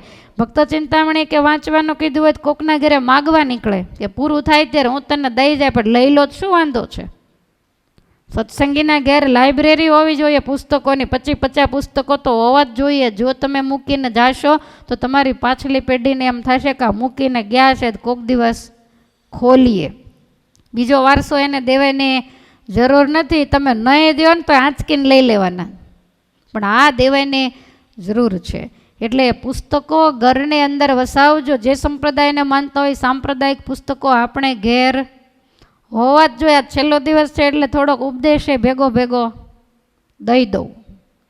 માટે રાખજો પુસ્તકો. અને વચનામૃત આપણે રોજ વાંચવાનો નિયમ હોય, શિક્ષાપત્રી વાંચવાનો નિયમ હોય, ભક્ત ચિંતામણીનું એકાદું પ્રકરણ વાંચવાનું પણ આપણે નિયમ હોય. એના સિવાયના ઘણા બધા દરિયા જેવા શાસ્ત્રો, હરિચરિત્રામૃત સાગર ને હરિચરિત્ર ચિંતામણી, હરિલીલામૃત, એટલી બધી વાંચીએ તો મજા આવે, બહાર નીકળવાનો મન ન થાય એવા શાસ્ત્રો આપણા સંતો આપણને આપીને ગયા. માટે ભગવાન શ્રી કૃષ્ણ આટલો મોટો વ્યવહાર કરતા કરતા જો વેદ પુરાણ વાંચતા હોય, તમારે એવડો વ્યવહાર છે? કોઈ પૂછે જ પાડોશમાં તે ઘરમાં? કાંઈ બોલતા જ નથી. બોલો, કોઈ તમને ઘરમાં કાંઈ ગણે છે ને પૂછે છે? એમ હું પૂછું છું, પણ શાંતિથી બેઠા છે. એટલે 100% ગણે એવું તો કાંઈ છે નહીં. અને ના પાડીએ તો કિંમત વગરના થવાય. ત્યાર પછી ભગવાન વસ્ત્ર અલંકારો ધારણ કરે, નોકર ચાકરોને જે કાંઈ વસ્તુ પદાર્થ જોતા હોય એ અપાવીને રાજી કરે, બધાને યથાયોગ્ય માન સન્માન આપે. અને પછી બધા જ રાજમહેલમાંથી રથમાં બેસી અને રાણીઓ શણગાર સજી આપે. એટલે ભગવાન રાજ કચેરીમાં જવા નીકળે. બધા મહેલમાંથી રથ નીકળે ને બહાર નીકળ્યા પછી ભગવાન એક સ્વરૂપ ધારણ કરી અને રાજ કચેરીમાં પધારે છે. ધર્મસભામાં ઊંચા આસને ભગવાન બિરાજમાન થાય. ગાયકો ગાયન કરીને ભગવાનના રાજી કરે, નૃત્યકારો નૃત્ય કરીને પ્રભુને રાજી કરે, સુત ગાંધર્વ વગેરે બિરદાવલીઓ બોલે, સ્તુતિઓ કરે, બ્રાહ્મણો વેદના મંત્રોનું ગાન કર્યા, રોજનો નિયમ. અને પછી જે કોઈ રાજકાજ હોય એ ભગવાન કરે. શુકાચાર્ય કહે છે કે રાજા એક વખતનો સમય છે. તત્રૈક પુરુષો રાજન આગતો પૂર્વ દર્શન વિજ્ઞાપિતો ભગવતે વિજ્ઞાપિતો ભગવતે પ્રતિહારે પ્રવેશિત પ્રતિહારે પ્રવેશિત પ્રતિહારે પ્રવેશિત પ્રતિહારે પ્રવેશિત વિજ્ઞાપિતો ભગવતે પ્રતિહારે પ્રવેશિત વિજ્ઞાપિતો ભગવતે પ્રતિહારે પ્રવેશિત પ્રતિહારે પ્રવેશિત પ્રતિહારે પ્રવેશિત તત્રેક પુરુષો રાજન આગતો પૂર્વ દર્શન તત્રેક પુરુષો રાજન આગતો પૂર્વ દર્શન આગતો પૂર્વ દર્શન આગતો પૂર્વ દર્શન વિજ્ઞાપિતો ભગવતે પ્રતિહારે પ્રવેશિત વિજ્ઞાપિતો ભગવતે પ્રતિહારે પ્રવેશિત પ્રતિહારે પ્રવેશિત પ્રતિહારે પ્રવેશિત સભામાં ભગવાન બેઠા છે. એમાં એક પ્રતિહારી કહેતા એક કોઈ રાજાનો સેવક એણે આવી અને ભગવાનના હાથમાં એક પત્ર આપ્યો. પરમાત્માએ પત્ર ઉદ્ધવજીને આપ્યો કાને તમે વાંચો. આ પત્ર જરાસંધે ગિરિવ્રજના કિલ્લામાં કેદ કરેલા 20,000 રાજાઓએ ભગવાનની કીર્તિ સાંભળેલી, એટલે એણે આ પત્ર લખેલો, મહારાજ જરાસંધને મારીને તમે અમને મુક્ત કરો. અને આ પત્ર હજી જ્યાં વંચાય ત્યાં રાજસભામાં અચાનક નારાયણ નારાયણ કરતા નારદજી પ્રગટ થયા. ભગવાને નારદજીની પૂજા કરી અને ભગવાન કહે છે કે નારદ, ત્રિલોકીમાં શું ચાલે છે? એ વખતે નારદજી જ પેપર, બીજા કોઈ છાપાની વ્યવસ્થા, આ બધા સમાચાર ત્રિલોકીના લઈ આવે. ત્રિલોકી આખી કુશળ તો છે ને, ત્યારે નારદજી કહે છે કે હા મહારાજ બધું કુશળ છે, પણ એક સમાચાર લઈને આવ્યો છું. શું આમંત્રણ છે તમને? ભગવાન કહે શેનું? તો કે તમારા ફૈબા જે કુંતાજી, એમના દીકરા યુધિષ્ઠિર એ રાજસૂય યજ્ઞ ઇન્દ્રપ્રસ્થમાં કરે છે, તો તમને આમંત્રણ દેવા માટે હું આવ્યો છું. ભગવાન વિચાર કરે કે એક બાજુ પેલા 20,000 રાજાનો કાગળ આવ્યો અને એક બાજુ આ રાજસૂય યજ્ઞનો કાગળ આવ્યો, માટે જાવું ક્યાં? ભગવાન દ્વિધામાં મુકાયા. એટલે ભગવાનને ઉદ્ધવજીને પૂછ્યું કે ઉદ્ધવ, કાંઈ રસ્તો જડતો નથી, પહેલું શું કરવું? બે જગ્યા જવા જેવી જ છે, જાવું જ પડે, પણ પહેલાં ક્યાં જવું એ કાંઈ મગજમાં બેસતું નથી. ઉદ્ધવજી હાથ જોડીને કહે છે કે મારે તમને ન બેસે બીજા કોને બેસે? તમે તો બધું જ જાણનારા છો ને છતાંય તમે મને મોટાઈ આપીને મને પૂછો છો. તો હું તો એવું કહું છું કે પહેલાં ઇન્દ્રપ્રસ્થમાં જવાય, ત્યાં રાજસૂય યજ્ઞ કરવાનો છે, એટલે તમામ રાજાઓને જીતવા માટે તો નીકળવું જ પડશે. પછી ત્યાંથી તમે મગધ દેશને જીતવા કોઈને મોકલશો અને એની સાથે યુદ્ધ કરીને જરાસંધને મારો, એટલે રાજાઓ છૂટા થાય, એટલે એક કાંકરે બે પક્ષી મરે, માટે આ કામ કરો તો સારું. જો ભગવાન હતા, આટલા બધા મોટા પરિવારમાં રહેતા હતા, પણ છતાંય કાંઈ પણ એવું લાગે તો એ નાનપ અનુભવતા નહોતા, પૂછી લે કે આનું કેમ કરવું, નહીંતર આ નિર્ણય કાંઈ ઉદ્ધવજીને કરવાનો ન હોય, છતાંય પૂછતા એટલે સમજાય છે. બહુ આપડા પણ વ્યવહારિક પ્રસંગ હોય, ધાર્મિક પ્રસંગ હોય, તમારો કોઈ પણ પારિવારિક સામાજિક પ્રસંગ હોય, તમને એમાં મોટા કર્યા હોય, મોવડી કર્યા હોય, પણ છતાંય કોઈ પણ નિર્ણય લઈએ ત્યારે બીજા 5ને જરાક બેસાડી અને કહેવું કે મેં આવું વિચાર્યું છે, આમ કરીએ તો બહુ સારું, એમ કરી એને પૂછી અને નિર્ણય લેવો. ભગવાન શ્રી કૃષ્ણ પૂછે છે, ભગવાન શ્રી હરિ કાયમ સંતોને પૂછતા કે સંતો આ ધર્મ સંકટ છે, તો પહેલાં લોયા જાશું કે પંચાળા જાશું? ક્યાં જવું એને ખબર જ હોય, અને એણે પંચાળા જવાનું ધાર્યું હોય તો સાધુ લોયા જવાનું કહેતા જાય? ધાર્યું તો એનો જ થાય, પણ તોય પૂછતા અને સંતો નિર્ણય આપે એ પ્રમાણે કરતા. એ જ રીતે ભગવાન મર્યાદા પુરુષોત્તમ, વિભીષણાદિ કરુણા પ્રધાન, વજ્રાંગને અંગદ બુદ્ધિમાન, ઇત્યાદિની રામ સલાહ લેતા, પોતે હતા તો બહુ નીતિ વેતા. પૂછી કરેલું કદી ખોટું થાય, તો દોષ સૌને શિરતે ગણાય. તે એકની ભૂલ જનો ન ભાખે, ઈચ્છા હરિની ગણી શાંતિ રાખે. હરિલામૃત વાંચો છો? એમાં આવું બધું લખ્યું છે, પણ તમારે 2 પાના ચોંટી ગયેલા હોય, ત્યાં વયું જતું હોય. વાંચ્યું હોય પણ યાદ ન રહે, એનું શું કરવું? આંખું ન હોય બિચારા વણે ને પાછળ પાડું ચાવે, સાંજે આમ કરે, કાંઈ ભેગું જ ન થાય, ઓલું બધું ચાવી ગયું હોય. એમ તમારે એવું થાય છે, કરો છો ઘણું પણ તળિયું તૂટેલું છે, કાંઠાવાળું વાસણ નથી, છીબું લઈને બેઠા, બધું ઢોળાઈ જાય. લ્યો, કાંઠા જોશે ને? મેં તમને તે દિવસે કીધું હતું ને, વેવાણું નામ ગોખાશ તમે યાદ છે ને? હગાવાલાના બધાના નામ આપણને, પાડોશીને ઘરે કોણ મહેમાન આવ્યું એ ખબર હોય. બોલો, ઘણા એવા જીવરા હોય, ઓટા બેઠા બેઠા આખી સોસાયટીનું ધ્યાન રાખે, પણ પોતે પોતાનું ધ્યાન ન રાખે. અને પ્રથમનું 20મું વચનામૃત મહારાજ કહે છે કે પોતે પોતાને નથી જોતો અને બાહ્ય દ્રષ્ટિએ કરીને પદાર્થોને જ જોયા કરે, દુનિયાને જ જોયા કરે. કેવો છે?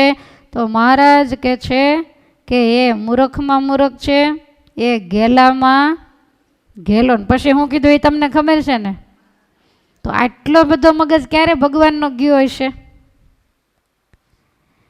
ભગવાને એવું કીધું કે એ નીચમાં નીચ છે. બોલો, હવે આવું જ્યારે કહી દીધું ને ત્યારે શુકમુનિને ક્રોધ ચડ્યો. શુકમુનિ કે મહારાજ પોતાના સ્વરૂપને જવું એ શું પોતાના હાથમાં છે? અને પોતાના હાથમાં હોય તો જીવ શુકરમાં અજ્ઞાની રહે. બધાને ભગવાન પાસે જવું તો પહોંચી ન જાય, એ થોડું બિચારાના હાથમાં છે. અને ભગવાન વધારે ઉગ્ર ત્યાં. ભગવાન કે કયે દિવસે એણે પોતાના આત્માને પરમાત્માને જોવાનો દાખલો કર્યો ન દેખાણો? આપણે ક્યારેય બેઠા નથી. 5 મિનિટ આંખ્યું મીચીને બેસીએ, મેળ ન આવે એટલે તરત ઊભા થઈને કામે લાગી જઈએ. તમે એવું કહો છો કે અમને ભગવાન નથી મળ્યા, બરાબર છે? તમે કે દિવસે નક્કી કર્યું કે હાથમાં માળા લઈને અત્યારે બેસું છું, જ્યાં સુધી ઠાકોરજી દર્શન ન દે ત્યાં સુધી અનજળ હરામાયથી ઊભું નથી થવું? કરી કોઈ દી પ્રતિજ્ઞા કયો જોઈએ?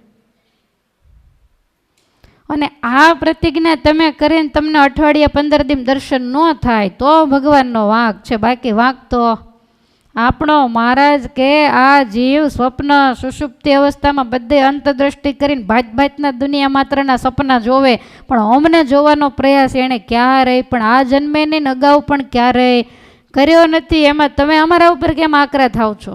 પછી શુકમુનિને નિરાત આપણો પક્ષ એમણે લીધો. કહો એટલે દાખલો આપણે કરતા નથી. તો ભગવાન રઘુનાથજી જેવા સમર્થ હતા ને તોય વિભીષણ હોય, અંગદ હોય, હનુમાનજી હોય, જાંબુવાન હોય તો એને પૂછીને કરતા. માટે પોતાનો અહંકાર છે ને એને એક બાજુ મૂકી અને નિર્માનીપણું આ સત્સંગની અંદર બહુ જ જરૂરી છે. જેટલા આપણે અક્ષરધામમાં જઈશું, જેટલા મુક્ત હશે ને એમાં આપણે છેલ્લા નંબરના આપણા જિલ્લાની જેમ જ હશું. ખ્યાલ આવે છે? કારણ કે આપણો નંબર છેલ્લો જ આવે. ત્યાં માન કેમ મેળ ખાશે? ત્યાં કોણ આપણને પૂછવાનું છે? અને વાસના સહિત જો ભૂલમાં અક્ષરધામમાં ઘૂસી ગયા તો અક્ષર મુક્તો આવા રૂમાલ રાખે છે. એ બધા આમ વાસનાની ભયંકર દુર્ગંધ આવે અક્ષરમાં. એટલે આપણા નિર્વાસનિક થઈ અને અહીંથી જવાનું છે. માટે બધાય પ્રકારનું માન છોડી દેવું. આણંદની બજારમાં ભગવાન સ્વામિનારાયણ ઉપર ગામના લોકોએ કિચડ નાખ્યો. ભગવાનને તરત જ કહ્યું કોઈ એક પણ શબ્દ નહીં બોલશો. જોબન પગી કે મારી નાખું બધાને. ભગવાને સોગંદ આપ્યા ગુરુદ્રોહીને વચનદ્રોહી છે. જે કાંઈ પણ એક શબ્દ બોલે એ જેનો ભગવાન આટલો નિર્માની હોય તો આપણે વળી કઈ વાડીના મૂળત માન લઈને ફરવાનું? બેસે છે મગજમાં કે ઊંઘો છો? આજ સભા ઓછી થઈ ગઈ કેમ? ટ્રેનમાં ચડી ગયા બધા? 6 દિવસ તો કેમે કાઢ્યા છે. બોલો, પૂર્ણાહુતિ કર્યા વગરના ઉપડી ગયા. નહીં હાથે રસોઈ બનાવવાની, નહીં કાંઈ ઉપાધિ. ખ્યાલ આવે? તૈયાર જમવાનું તોય મેળ. અને તમે આજ કોણ કોણ આજ જવાના છે? આંગળી ઊંચી કરો છો બધા. પછી કોણ રાખે? પણ કાંઈ વાંધો નહીં, જેટલું રહ્યા બળતામાંથી બૂકી લીધું.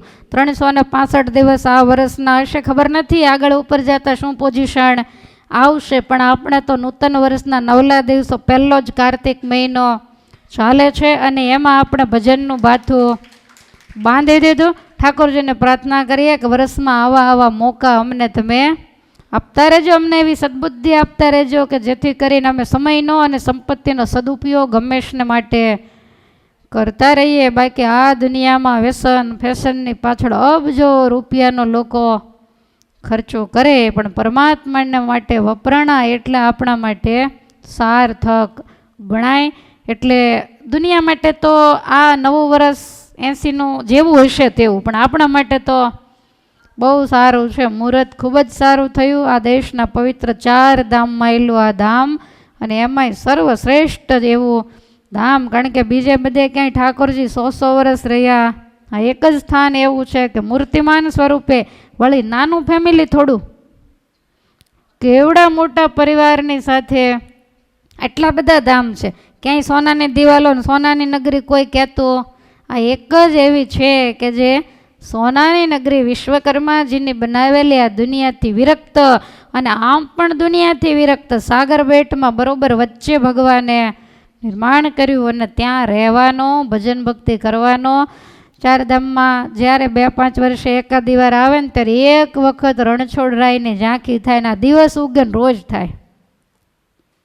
એટલે આપણે બહુ નસીબદાર છીએ, ભાગ્યશાળી છીએ. ભગવાનને પ્રાર્થના કરીએ કે આવા નવા જીવનની અંદર અમને મોકા અપાવતા રહેજો, જેથી કરી અને ખૂબ ભજન ભક્તિનું બળ મળે, ચાર્જિંગ થઈ જાય. હમણાં 1 મહિનો નહીં વાંધો આવે, પછી પાછા ઢીલા થઈ જશે.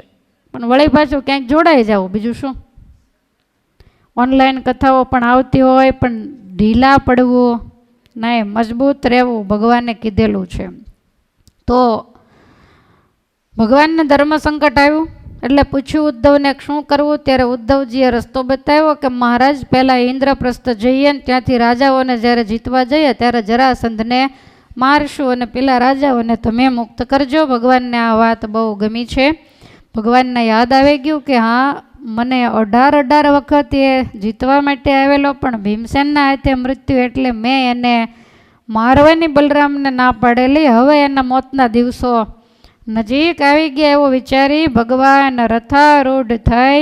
આમાં લખ્યું છે કે આખા કુટુંબને સાથે લઈ, તમામ રાણીઓ, તમામ બાળકો વગેરેને રથમાં બેસાડી અને ભગવાન ઇન્દ્રપ્રસ્થ તરફ જાય. રસ્તો કેવો શોભતો હશે, કેટલા રથ હશે કહો. હવે આ બાજુ રાજાઓના દૂતને ભગવાને સાંત્વના આપી અને કહ્યું કે રાજાઓને કહેજો થોડો સમય તમે રાહ જુઓ અને એ પાપીના પાપનો ઘડો ભરાય એટલે જરાસંધને મારી અમે તમને મુક્ત કરશું. આ બાજુ પરમાત્મા ઇન્દ્રપ્રસ્થ પહોંચ્યા છે. પાંડવો સામા આવ્યા, સ્વાગત કર્યું, બધાએ ભગવાનના દર્શન અને સ્તુતિ કર્યા. અલગ અલગ રાજમહેલોમાં બધાને ઉતારા આપવામાં આવ્યા. કુંતાજી, દ્રૌપદી, સુભદ્રા એ બધા આવી અને પરમાત્માને પગે લાગ્યા છે, ભગવાનની પૂજા કરી. ધર્મરાજાએ બધાય માટે ભોજન વગેરેની વ્યવસ્થા કરીને કેટલાક મહિના સુધી રહ્યા એવું લખ્યું, કાંઈ આંકડો લખો. આખા પરિવાર સહિત ભગવાન ત્યાર પહેલાં ગયા હતા તો કેટલું રહ્યા હતા? 4 મહિના રોકાયા હતા. હવે આ રીતે ભગવાન ત્યાં રહ્યા છે અને એક વખતનો સમય છે.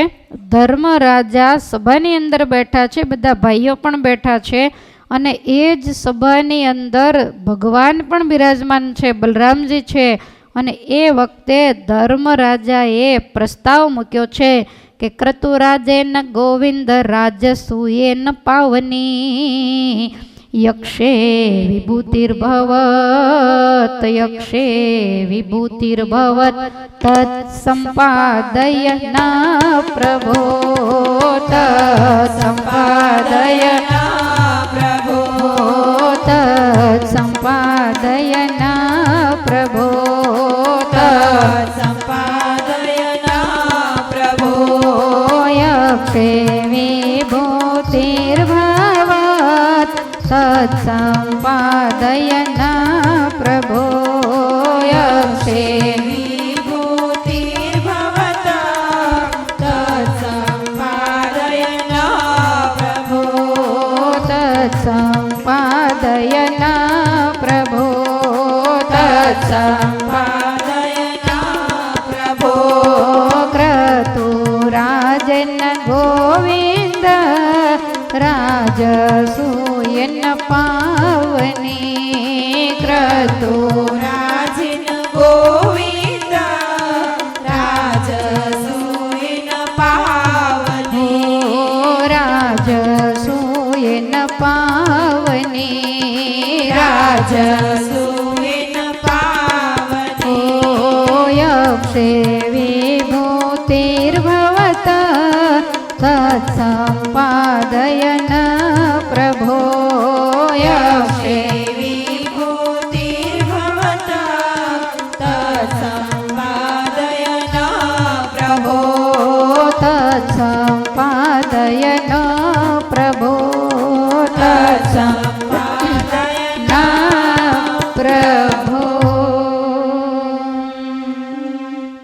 સભામાં ધર્મરાજાએ પ્રસ્તાવ મૂક્યો કે મારા માતા કુંતાજીની એવી ઈચ્છા છે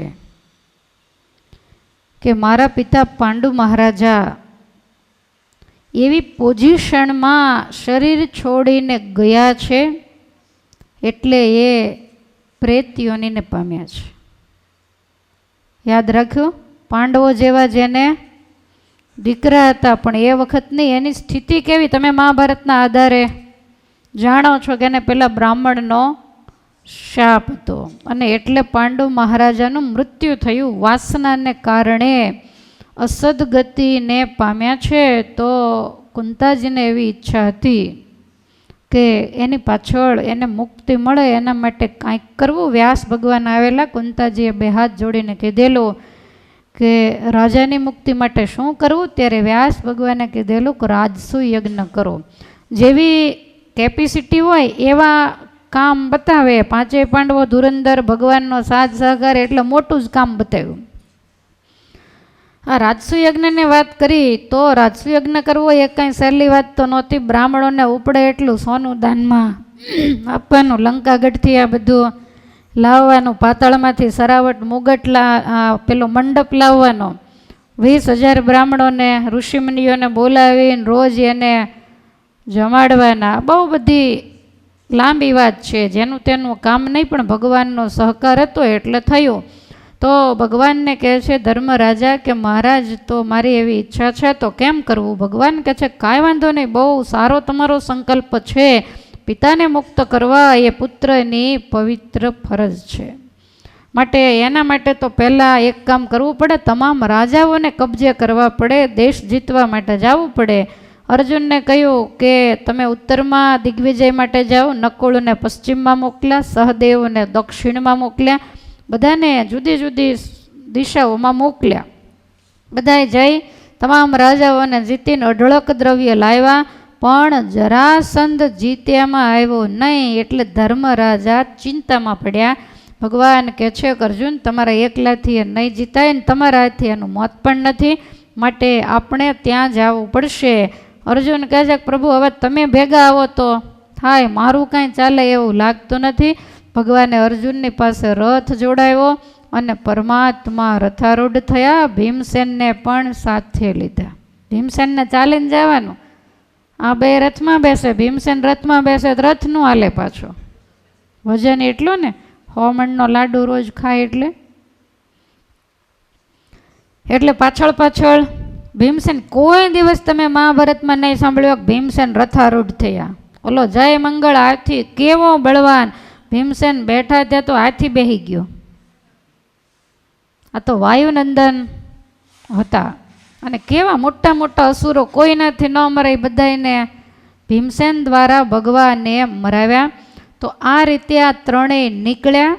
જરાસંધ જે સ્થાનની અંદર હતો એ રાજ્યની હદમાં, આજનું બિહાર, એ વખતનું મગધ દેશ, બિહારમાં ખબર પડે ને? બિહારની યાત્રા કરી છે? નથી કરી? ગયા જે ગયા છો? સીતામઢી ગયા છો? એ બધું બિહાર. હવે સમજાણો. તો રાજ્યની હદમાં જઈ અને ભગવાન કહે છે કે અર્જુન રથ લઈને અંદર તો નહીં જવાય, આપણે મૂળ વેશમાં તો નહીં જવાય. અને મારી સાથે તેને કેવું વેર, 18 વખત મેં એને હરાવીને પાછો મોકલ્યો છે, તો રસ્તો શું કરશું? ભગવાન કે આપણે ત્રણે વેશ પલટો કરી નાખે. અદ્ભુત જરાસંધના જન્મની કથા છે, પણ ઘડિયાળની સૂઈ તો ભાગવા જ માંડી છે.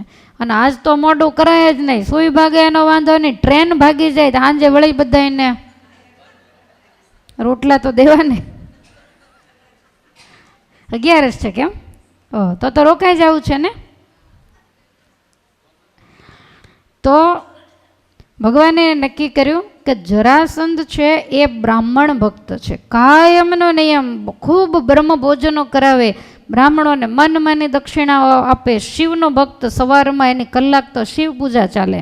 પછી બ્રાહ્મણો બધા જ લાઈનમાં ગોઠવાઈ જાય, પહેલાં બધાને જમાડે અને પછી પોતાને હાથે પીરસીને જમાડે ને પછી બધાને દક્ષિણા આપે અને પછી અન્ન જળ લેતો. જન્મો ત્યારે શરીરના 2 ફાડિયા હતા. જરા નામની દાસીએ સાંધ્યા એટલે નામ પડ્યું જરાસંધ.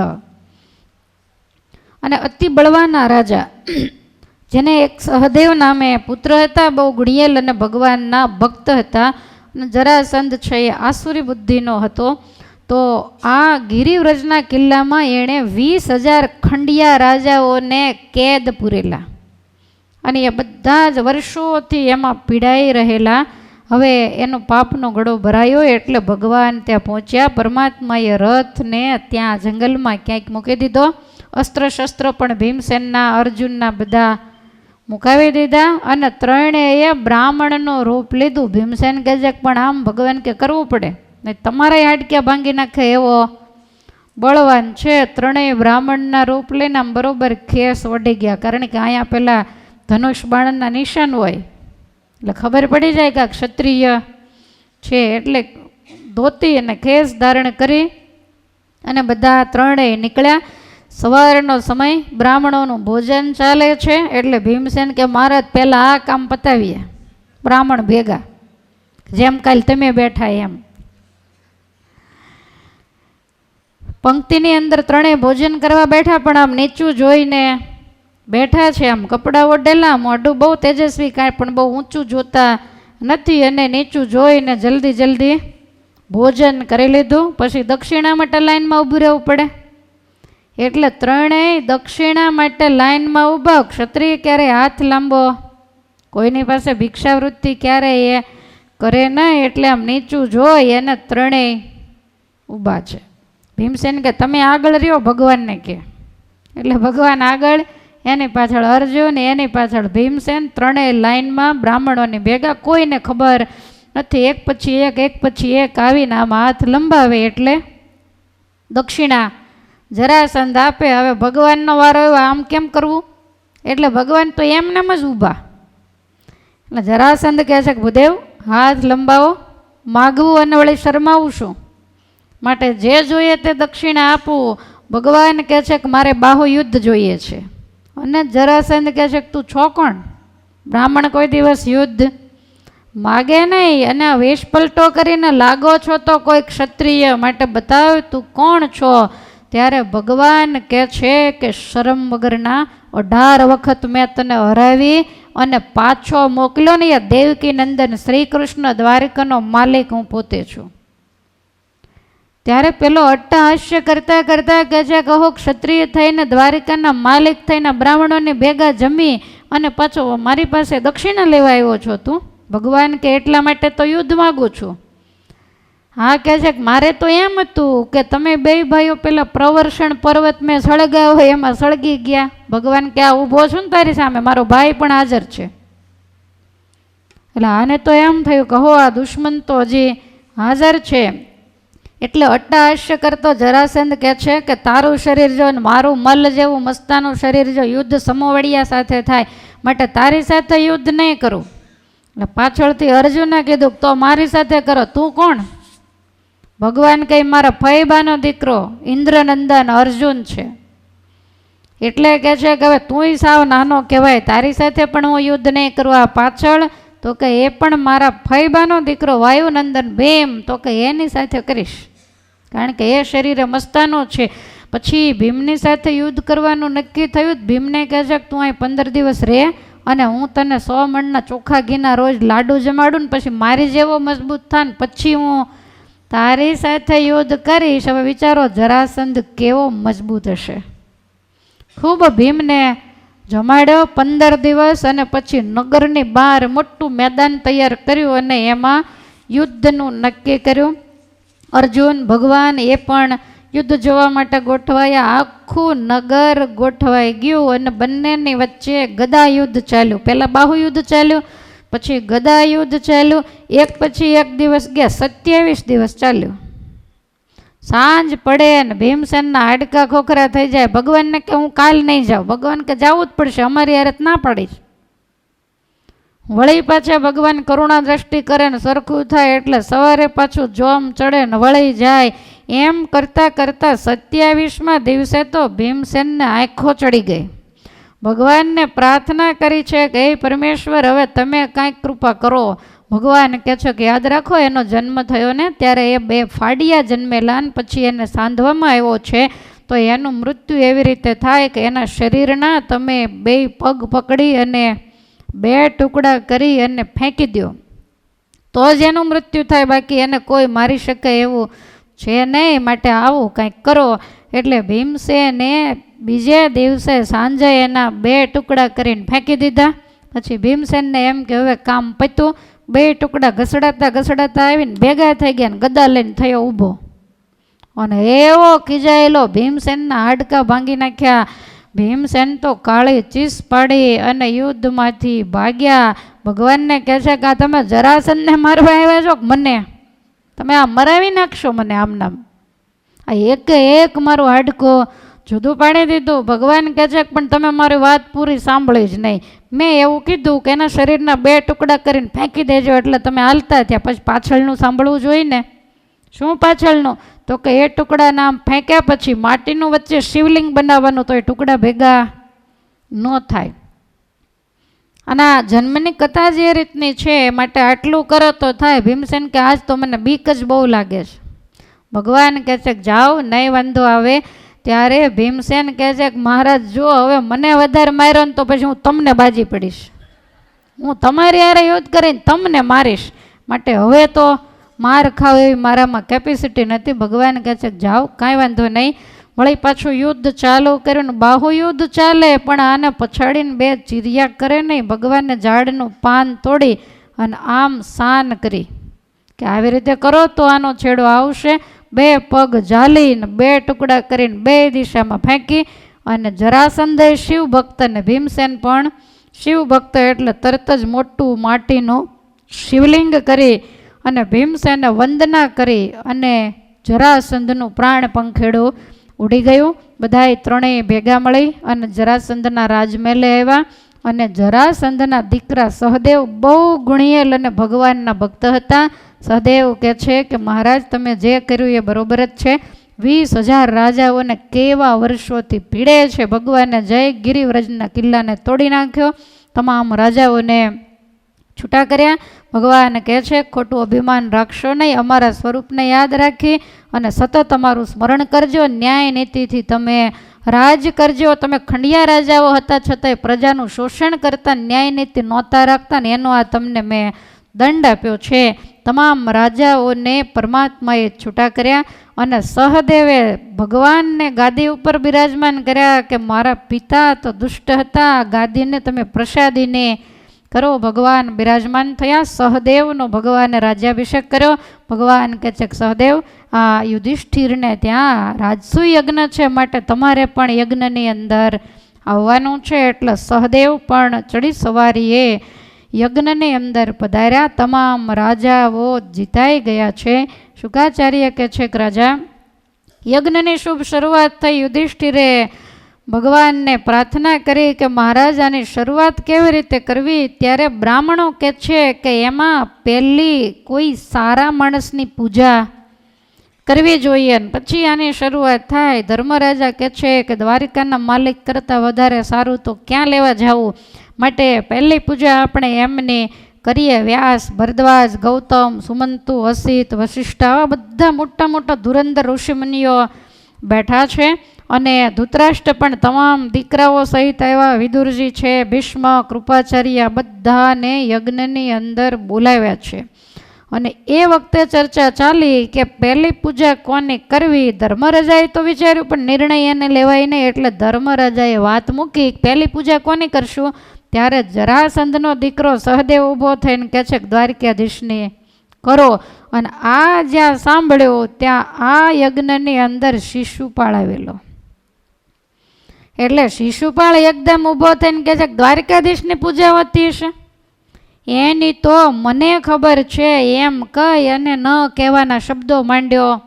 કેવા ભીમસેને ગદા લીધી, અર્જુનનો હાથ ગાંડી ઉપર ગયો, ધર્મરાજાએ તલવાર લીધી. ભગવાને બધાને અંગુલી નિર્દેશ કર્યો કે સંભળાય તો બેસો ને બહાર નીકળી જાઓ, પણ કોઈ હાથ ઉપાડશો ને, જે બોલે એને બોલવા દો. હવે એનો વિનાશ કાળ નજીક આવ્યો અને પછી તો આ જેમ આવે એમ શબ્દો માંડ્યો બોલવા. કોકથી સહન થયા શબ્દો એણે સાંભળ્યા અને બીજા તો ત્યાંથી ભાગવા માંડ્યા. કારણ કે શાસ્ત્રની અંદર એવું લખ્યું છે કે નિંદામ ભગવત શૃણવંત તત્પરસ્ય જનસ્ય વા તતો નાપૈતિ યસોપી યાત્યદ સુકૃતાચ્યુત યાત્યદ સુકૃતાચ્યુત યાત્યદ સુકૃતાચ્યુત યાત્યદ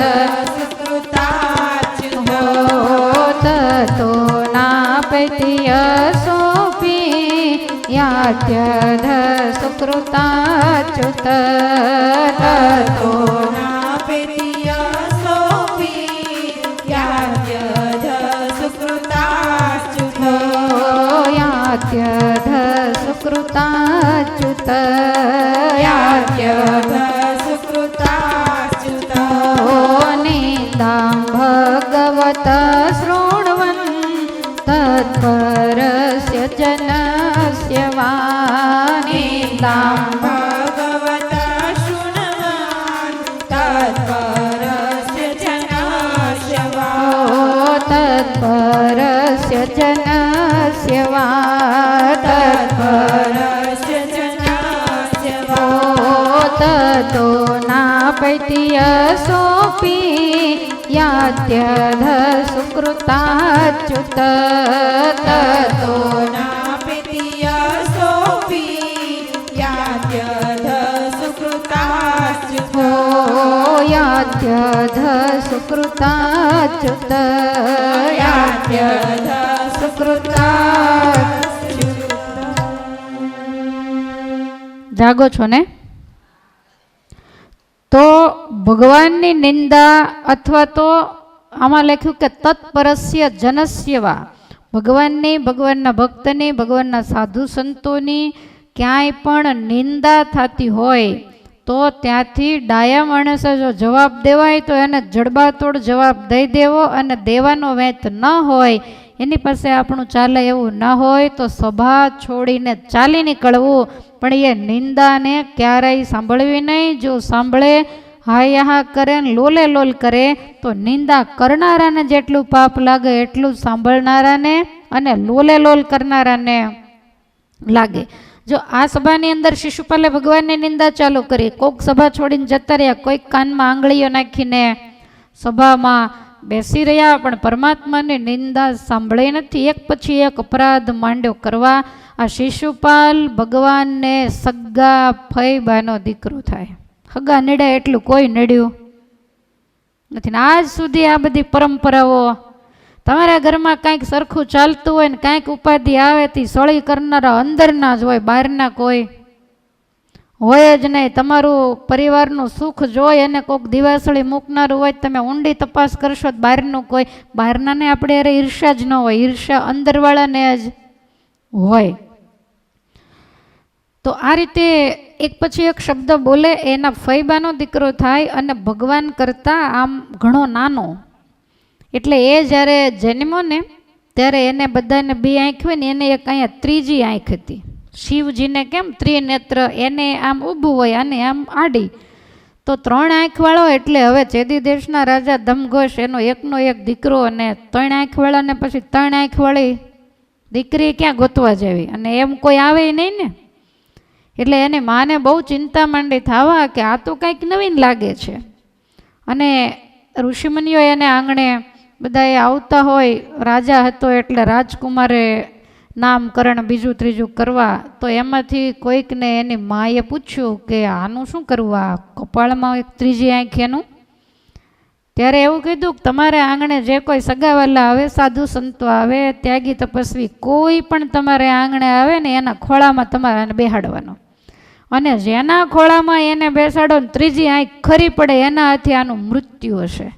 ફઈબાનો દીકરો ઠાકોરજી રમડવા આવ્યા અને એના ખોળામાં જ્યાં નાખ્યો ત્યાં ત્રીજી આંખ ખરી ગઈ. એટલે એના માએ એવું કીધું કે તમે મને વચન આપો કે હું તમારા દીકરાને નહીં મારું. ભગવાન કે ફઈબા હું કારણ વગરના ક્યારેય કોઈને મારતો જ નથી, કારણ ઊભા થાય તો જ મારું, આ કે કારણ ઊભા થાય તોય નહીં મારવાનું. ભગવાન કે એવું તો મેળ ન પડે ને, એ તો સગા ભાઈઓમાં ક્યારેક એવું થાય તો મારામારી થતી હોય છે. હું કારણ ઊભું નહીં કરું, એની મેળે ઊભું કરે ને મારે મારવો પડે તો આ કે પણ એવું કરશે જ નહીં. ભગવાન કહે છે ફઈબા જાઓ, વચનબદ્ધ થાઓ છું, 1, 2, 5, 15, 20, 25 અપરાધ કરશે ને તોય નહીં મારું. 100 અપરાધને હું ખમીશ, 101માં તો બિલકુલ નહીં ખમું. ત્યારે આની માએ એવું કીધું કે મારો દીકરો એટલો બધો ગાંડો ન હોય કે આટલા બધા અપરાધ કરે, આટલું બહુ થઈ ગયું, એ તમારા અપરાધ નહીં કરે. અને પછી આ વસ્તુ ભગવાન હારે રૂક્ષ્મણી હરણ વખતથી વેર બંધાયેલું અને આસુરી તો હતો જ. એટલે એક પછી એક જેવા એવા શબ્દો ભગવાનને કહેવા માંડ્યો. ભગવાન એક પછી એક ગણવા માંડ્યા. 99 અપરાધ થયા. ભગવાન કહે છે સાવધાન, હવે કાળનું ચક્કર તારી માથે હજી જો બંધ થઈ જા તો તને જીવતો છોડી દઉં. એક પણ શબ્દ બોલ્યો એટલે હવે માથું તારું ધડથી જુદું. ને વિનાશ કાળે વિપરીત બુદ્ધિ વધારે ને વધારે માંડો બોલવાન. ભગવાને સુદર્શનને આજ્ઞા આપી. ત્યાં ને ત્યાં જ શિશુપાલનું મસ્તક છેદાઈ ગયું. શિશુપાલનો નાશ થયો. ભગવાનના 2 પાર્ષદ હતા, જય ને વિજય. એમાંથી એકનો પત્યું. 3 જન્મ પૂરા થયા. એ વૈકુંઠ લોકની અંદર ગયા. બધાએ બહુ રાજી થયા. અને ત્યાર પછી રાજસુ યજ્ઞ ખૂબ ધામધૂમથી પાર પાડ્યો. બધાને જુદા જુદા કામ સોંપ્યા. રાજસુ યજ્ઞમાં બ્રાહ્મણો ઋષિમુનિઓ એ બધાએ જમી લે. પછી એના પતરાવળા સાફ કરવાનું કામ સ્વયં ભગવાન દ્વારિકાધીશ કરે છે. સોનેરી ખેસ ખભા ઉપર નાખ્યો. એ ખેસને આવી રીતે રાખી અને બધા જ પતરાવાળા ખેસમાં નાખી નગર બહાર ફેંકી આવે. બધું એઠી વસ્તુઓ હોય ચડું કરેલા એ બધું નીતરતું જાય. ભગવાન કહે છે કે આ બધા બ્રાહ્મણો અને ઋષિ મુનિઓનો હેઠવાડો આપણા ભાગ્યમાં ક્યાંથી હોય? કાલ કોણ કરતું હતું?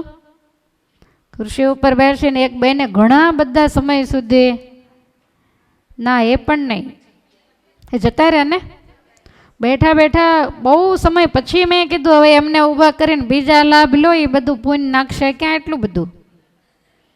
કારણ કે એ પણ એઠી ડીશ હોય એમાંથી બધો એઠવાડો એક વસ્તુમાં ભરવો એ હાથથી એ કંઈ સામાન્ય વાત નથી, બહુ ઊંચામાં ઊંચી. ત્યારે મેં યાદ કર્યું હતું કે આ ભગવાને સેવા રાજસુ યજ્ઞની અંદર કરેલી અને જેવા માણસો એવી સેવા આપી. અને દુર્યોધનને સુવર્ણ દાન કરવા બેસાડ્યો હતો. દુર્યોધનના હાથમાં પદ્મ હતું અને ઉપર યમરાજાનો વાસ હતો. એટલે દુર્યોધન જેટલું દે એટલું વધે, પણ આણે જિંદગીમાં કોઈ દીધું જ નહીં. ભીમસેન કહે છે કે મહારાજ આ આપણો દુશ્મન છે ને તમે આને સોનાનો ભંડાર સોંપ્યો છે, આપણું ખરાબ લગાડશે. ભગવાને અંગુલી નિર્દેશ કર્યો કે મેં જે કર્યું હોય બરોબર જ હોય. મહાભારતમાં લખ્યું છે કે સોના મોરોનો અડધો ઓરડો ભર્યો હતો. ત્યાં જેને આવે એને જેટલું ઉપડે એટલું એને એમ કે ખૂટી જાય પાંડવોનું ખરાબ લાગે. તો એમ કરતાં કરતાં બધાને દક્ષિણા દઈ રહ્યો ને તો એ સોના મોરો ઉમરા સુધી આવી ગઈ. ઘડીએ ઘડીએ કે એમાં મને આ વધતું હોય એ કેમ એવું કેમ લાગતું હશે? મામો એવો ના એવો એક કહીને કાંઈ ટપ્પો પડ્યો ને બધા અઢળક દક્ષિણા લઈ ગયા. એટલું અહીંયા ઓરડામાં ડબલ થઈ ગયેલું. અને ત્યાર પછી અર્જુનને જે પેલા મેદાન આવે સભાનું કીધેલું એ સભાનું આયોજન થયું ને એમાં બધા જાય. જળ હોય ત્યાં સ્થળ હોય ત્યાં જળ. એ વખતે સહદેવને વીંટીની પેલી સોનાની ખખડે એવી પાતળી વીંટી એની ટોપલી લઈ અને બહાર ઊભા રાખ્યા ને જે રાજા અંદર જાય એને વીંટી દેવાની. પછાડે અવાજ આવે તો જળ દેખાય તો એ સ્થળ જ હોય. એક પછી એક એ રીતે નીકળવા માંડ્યા. સભા માંડી ભરાવા અને એમાં છત્રપતિ દુર્યોધન નીકળ્યો. અટારી ઉપર ભગવાનના રાણીઓ સતી દ્રૌપદી અને પાછળ ભીમસેનને ભગવાન બધા બેઠા હતા અટારીમાં. અને જ્યાં દુર્યોધન નીકળ્યો એટલે ભગવાને આમ દ્રૌપદીને જરાક આમ ધક્કો માર્યો. દ્રૌપદી કે શું? તો બોલો તો જ કામ પતશે. દ્રૌપદી નથી બોલ્યા, આણે પાછળથી બોલવાનું કીધું. દ્રૌપદીએ ઘડીક આનાકાની કરી. ભગવાન કહે છે કે બોલો. અને આનું ધ્યાન આમ ઉપર જ આ વાતચીત સાંભળી એટલે આમ ઉપર ધ્યાન હતું દ્રૌપદીની સામે. એટલે સહદેવે એને વીંટી ન આપી અને દ્રૌપદી જોઈ રહ્યા છે. સહેજ અંદર પગ મૂક્યો તો એ વખતે ત્યાં જળ હતું. તો આને એમ કે સ્થળ છે તો એમને એમ પડ્યો તો અહીં સુધી કપડાં પલળી ગયા. દ્રૌપદી ખડખડાટ હસીને કહ્યું કે અંધના તો અંધ જ હોય. બસ આ શબ્દથી બાજી બગડી. ત્યારથી એને વેર થયું. યજ્ઞ તો ધામધૂમથી પૂર્ણ થયો. ભગવાનને ખ્યાલ આવી ગયો હવે આ 100 વર્ષ થવા એવા એક એક રાજાને વીણે હવે મેળ નહીં પડે. હવે તો બધા એને એક સાથે ક્યાંક ભેગા કરી અને આનો રસ્તો કરવો પડશે. એટલે કૌરવ પાંડવની અંદર તડા પડાવી કુરુક્ષેત્રના મેદાનમાં પરમાત્માએ સામ સામે યુદ્ધ કરાવી અને તમામ જે પાપી રાજાઓ હતા એને મરાવી અને ભૂનો ભાર ભગવાને ઉતાર્યો છે. ત્યાર પછી શાલ્વો વગેરે હતા એ બધાને પણ માર્યા. શિશુપાલનો વધ થયો એટલે એનો મિત્ર દંતવક્ર આવ્યો. દંતવક્રને પણ ભગવાને માર્યો એ પણ ભગવાનનો પાર્ષદ હતો, એને પણ પરમાત્માએ મુક્તિ આપી છે. બલવલનો વધ કર્યો. જેટલા જેટલા અસુરો એક પછી એક ભગવાન બધાને ઠેકાણે પાડે. કુરુક્ષેત્રમાં સૂર્યગ્રહણ વખતે તમામ રાજા મહારાજાઓને તેડાવ્યા. વ્રજવાસીઓને પણ પરમાત્માએ તેડાવ્યા અને ત્યાં ઘણા સમય સુધી બધા એની સાથે ભગવાન રહ્યા. એક વખત મળીશ એ કીધેલું તો એ આટલા ટાઈમે કુરુક્ષેત્રની અંદર તમામ ગોપીઓ બધાની સાથે ભગવાન ઘણું રહ્યા. ગોપીઓ તો ભગવાનની સામે જો રહે. યશોદાજી તો બાજુમાં નથી જતા કે આ તો મારો લાલો ન હોય એવું લાગે છે. એક સમયે જ્યારે નાનો હતો ત્યારે ક્યાં, અને અત્યારે તો રાણીઓ પગે લાગવા લાઈનમાં ગોઠવાણી હતી. યશોદાજી કહે છે ગાની કરતા મારે દ્વારિકા નથી આવું. ભગવાન કે દ્વારિકા આવું? તો કે નહીં, મારે ગોકુળ, મારે દ્વારિકાધીશ નહીં, મારે તો મારો કનૈયો બહુ સારો છે. ગોપીઓ કહે છે કે અમે બધા વ્રજમાં રહેશું ને પછી તો બધા ત્યાં વ્રજની અંદર રોકાયા છે. દેવકીજીએ ભગવાનને એક દિવસ કહ્યું કે મેં સાંભળ્યું છે કે તમે તમારા ગુરુપુત્રને લાવી દીધેલો, તો તમારા 6 ભાઈઓ ક્યાં છે? ભગવાને એ 6 ભાઈઓના દર્શન માતા દેવકીજીને કરાવ્યા છે. ત્યાર પછી સુભદ્રા હરણની કથા બતાવી. 87મા અધ્યાયમાં વેદ સ્તુતિ છે. 88માં રુદ્ર કષ્ટ નિવારણ. 89માં કયા દેવ બ્રહ્મા વિષ્ણુ અને મહેશ એમાંથી કયા દેવ મોટા એનો નિર્ણય. અને છેલ્લો 10મા સ્કંદનો 90મો અધ્યાય, એમાં ભગવાન શ્રી કૃષ્ણના તમામ લીલા ચરિત્રો એને ટૂંકમાં અનુકર્મણિકા આપણે જેને કહીએ તો 90મા અધ્યાયમાં 10મા સ્કંદની અનુક્રમણિકા બતાવી છે. તો આ રીતે 10મા સ્કંદની કથા અહીંયા પૂર્ણ થાય. ભગવાન અંતર્ધ્યાન 10મા સ્કંદમાં નથી થતા, એટલે ભગવાન રણછોડ ભલે રાજ કરે, આપણે એને ધામમાં મોકલવાના નથી. એ અહીંયા ને અહીંયા જ બિરાજમાન છે. ધામમાં તો છે પણ બીજા સ્વરૂપે અખંડ આ દ્વારિકાની ભૂમિમાં ભગવાન બિરાજે. ભગવાન એવું કહે કે આ દ્વારિકાની ભૂમિ મને મારા વૈકુંઠ લોક કરતાંય પણ વધારે વાલી છે. અનેક ભગવાનના પ્રેમી ભક્તો આ ભૂમિની અંદર થયા છે. તો 10મા સ્કંદના આ જે પવિત્ર ચરિત્રો એને આપણે 7 દિવસ સુધી યથા સમય અને યથામતી સાંભળવાનો, હૃદયમાં ઉતારવાનો પ્રયાસ કર્યો છે. રાજકોટ મહિલા મંડળનું આ સરસ મજાનું આયોજન હતું. કથા કરતાં એ મહત્ત્વનું સ્થાન હંમેશા હોય છે. તો આવા પવિત્ર સ્થાનમાં રહી આપણે તન મન અને ધન દરેકથી શુદ્ધિને પ્રાપ્ત કરી છે. ભગવાનને ખૂબ રાજી કર્યા છે. આ પરમાત્માના ચરિત્રોમાંથી ગોપીઓના જેવી પ્રેમ લક્ષણા ભક્તિ, સુદામાના જેવી અયાચક વૃત્તિ, અને દ્રૌપદી હોય, સુભદ્રાજી હોય, કુંતાજી હોય, એ બધાના જેવી જે શરણાગતિ એ આપણે પરમાત્માની પાસે માગીએ. અને જેમ તમે દ્વારિકાવાસી ઉપર રાજી હતા એમ જ હે પરમેશ્વર અમારા ઉપર પણ તમે અખંડ રાજી રહેજો. તમારામાં ગોપીઓના જેવી અમને ભક્તિ ઉદય થાય એવી અમારા ઉપર કૃપા કરજો. એવી આપણે પરમાત્માના ચરણારવિંદની અંદર પ્રાર્થના કરી અને અહીંયા 10મા સ્કંદને આપણે પૂર્ણ કરીએ. શ્રી કૃષ્ણ ચરિત્રને આપણે અહીંયા આજે વિરામ આપીએ છીએ. તો જય જયકારની સાથે અત્યારની કથાને વિરામ. બોલો સ્વામિનારાયણ ભગવાનની, હરે કૃષ્ણ મહારાજની, દ્વારિકાધીશ કી જય. તો 7 દિવસ સુધી આમ તો તમને ખ્યાલ જ હશે, કાંઈ વઢવા ખીજવાનું મારે કાંઈ આવ્યું નથી. ખાલી ભગવાનના બહુ નહીં એટલે થોડું આવ્યું. મને તો એમ થયું કે મેં કાંઈ કીધું જ નથી. તો લગભગ તો બહુ ઓછું કીધું છે ને કીધું હશે તમારા આત્માનું શ્રેય થાય એવું જ કંઈક કીધેલું છે. છતાંય પણ અમારા નિયમ પ્રમાણે કદાચ બધા અજાણ્યા હોય, બધા જ જાણીતા હોય એવું એ પણ નથી. તો છતાંય કાંઈક વધારે કહેવાઈ ગયું હોય તો બે હાથ જોડી અને બધા એની ક્ષમા માગું છું. કથા 7 દિવસ સુધી તમે સાંભળી. અમારે દક્ષિણાની કાંઈ જરૂર હોતી નથી, એટલે દક્ષિણામાં બધાએ 2 માળા ફેરવજો. આ જીભ, આ ગળું, જ્યાં સુધી શરીરમાં શ્વાસ હોય ત્યાં સુધી અખંડ ભગવાનના ગુણ ગાતું રહે, એના સિવાય બીજી કોઈ ઈચ્છા નથી.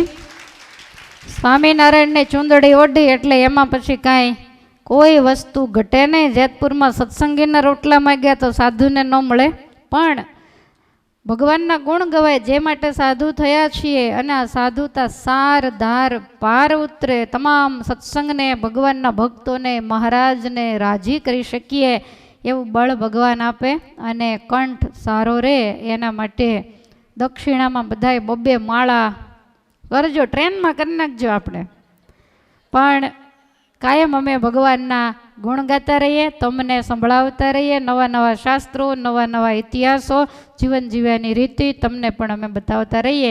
તો એ દક્ષિણા તરીકે માગું છું અને ભગવાન દ્વારિકાધીશના ચરણારવિંદની અંદર પ્રાર્થના કરું છું. આ વખતે મેં યજમાનોનું નામ લીધા નથી, કારણ કે બહુ વધારે યજમાનો છે. નહીંતર તો કંચનબા હોય, રૂકમિણીબેન હોય કે બીજા બેન એમના ચંદ્રિકાબેન કે જે, તો એ હોય. પણ અત્યારે ઘણા બધા બહેનો છે, મારી પાસે લિસ્ટ આવ્યું પણ નથી, પણ બધાએ ભેગા થઈ અને ટીપે ટીપે સરોવર ભરી દીધું છે. અને સરસ રીતે આપણે અહીંયા આ ભાગવત જ્ઞાન યજ્ઞ એને પૂર્ણ કરીએ છીએ. પહેલો યજ્ઞ કર્યો, બ્રહ્મચોરાશી કરી, ધજાજીનો લાભ પણ આપણને મળી ગયો. ધજાજી તો આ મંદિર તરફથી હતા, પણ છતાંય અમને મસ્તકે ધારણ કરવાનો લાભ મળ્યો. તમે ધજાજીને ચડાવતા અને ઉતારતા બધા જ દર્શન કર્યા. નહીતર તો કેવું હોય કે જ્યારે ધજા ચડતી હોય તો તમે તો ક્યાંય વાતો કરતા હોવ, ધજા ફરકે ને બધા જય જયકાર કરે ત્યારે ખબર પડે. પણ આ વખતે તો બધા શિખર સામે તાકીને બેઠેલા, એટલે સરસ રીતે ધજાજીનો લાભ પણ આપણને મળ્યો છે. તો એ લાભ અપાવનારા આ મંદિરના કાર્યકરો, સંતો, એ બધાનો પણ આપણે હૃદયથી ખૂબ ખૂબ આભાર માનીએ છીએ. અને અહીંયા ઉતારેમાં કેમ થયું? જમવાનું સરસ. મહારાજને પ્રાર્થના કરજો કે આવો સરસ મજાનો આપણને લાભ અપાવ્યો. આવા સ્થાનમાં ધર્મશાળાઓમાં બધે હોય પણ સરસ ચોખ્ખાઈ હોય, રોજ ઉઠીને ઘનશ્યામ મહારાજના મંગળાના દર્શન થાય, આવું સરસ મજાનું સ્થાન. અને ક્યાંય અવાજ ન આવે, પૂરી દીધા હોય એવો સભા મંડપ, રાત છે કે દી, બહાર નીકળે ત્યારે ખ્યાલ આવે. તો આમાંય પણ બેસીને બહુ મજા આવી. ઓલું અંધારું થાય ને દેખાય તમે વળી ફાંફા મંડો મારવા. પણ આ તો હું બંધ કરું ત્યારે તમને ભરોસો બેસે કે સાંજ પડી ગઈ, બપોર ચડી ગયા. તો આ પણ બહુ સભા મંડપમાં પણ આનંદ આવ્યો. તો આપણે આનું જેણે જેણે આયોજન કર્યું છે, જે યજમાનો છે, જેણે મહેનત કરી છે, બધાનો હૃદયથી ખૂબ ખૂબ આભાર માનીએ છીએ. અને જ્યાં જઈએ ને ત્યાં પહેલો પ્રોબ્લેમ સાઉન્ડનો થાય, કારણ કે સેટિંગ ન આવે. બને ત્યાં સુધી તો અમારું સાથે જ હોય, પણ લગભગ સેટિંગ ન આવે, પડઘા પડતા હોય, બીજું ત્રીજું, કાં તો કાંઈ ભાષા ઇતર રાજ્યમાં હોય તો સમજતા ન હોય. પણ અહીંયા સાઉન્ડ ખૂબ જ સરસ રહ્યું, એટલે સાઉન્ડવાળાનો પણ હૃદયથી ખૂબ ખૂબ આભાર માનું છું. ભગવાન દ્વારિકાધીશ એમના ઉપર પણ કાયમને માટે અમી દ્રષ્ટિ રાખે એવી ભગવાનના ચરણમાં પ્રાર્થના કરું. ઘણી વખત સાઉન્ડ સારું ન હોય અને ઘણી વખત ઓપરેટરનો સ્વભાવ સારો ન હોય. આપણે કઈને થાકે જાવી સમજે તો ને, આવી પોઝિશન ઘણી વખત થાય. અને ઘણી વખત તો કેવું હોય કે સમજાય નહીં. અમે નેમી શરણે ગયા તો ભાષા એની હિન્દી ને આપણે અહીંયા ગુજરાતીમાં શરૂ હોય તો કાંઈ ન સમજે. સાઉન્ડવાળા ઉપર ટેકો દઈને સૂઈ જાય, પછી શીતલબેન થોડીક ચોકલેટ રાખે, જરૂર પડે તો એક મારે, પછી જાગીને સરખું કરે, ચોકલેટ ખાઈને પાછા સૂઈ જાય, કારણ કે સમજાય નહીં તો શું કરવું. એટલે અહીંયા એ બધી રીતે સુગમતા રહી. ફરીવાર આવશું ત્યારે પણ આ જ સાઉન્ડનો લાભ લેશું એવું મનથી નક્કી કર્યું છે. એટલે બધી રીતે બધું આપણને દ્વારિકાધીશે સુગમ કરી આપી. વ્યવસ્થાપકો, રસોઈયાનું હું કાયમ પૂછતી, બધું સારું હોય પણ રસોઈ સારી ન હોય તો બહુ મજા. તમે બધા પાસે ટેસ્ટી લોકો, તમારે સારો ટેસ્ટ જોઈએ, તો બધા પાસેથી મળ્યો કે બધી જ વસ્તુઓ રસોઈયા પણ ખૂબ જ સારી રીતે બનાવે છે. સંતો બધા એને ભાવથી જમાડે માટે અહીંયા સ્થિત એવા સંત મંડળનો પણ હૃદયથી ખૂબ ખૂબ આભાર માનું છું.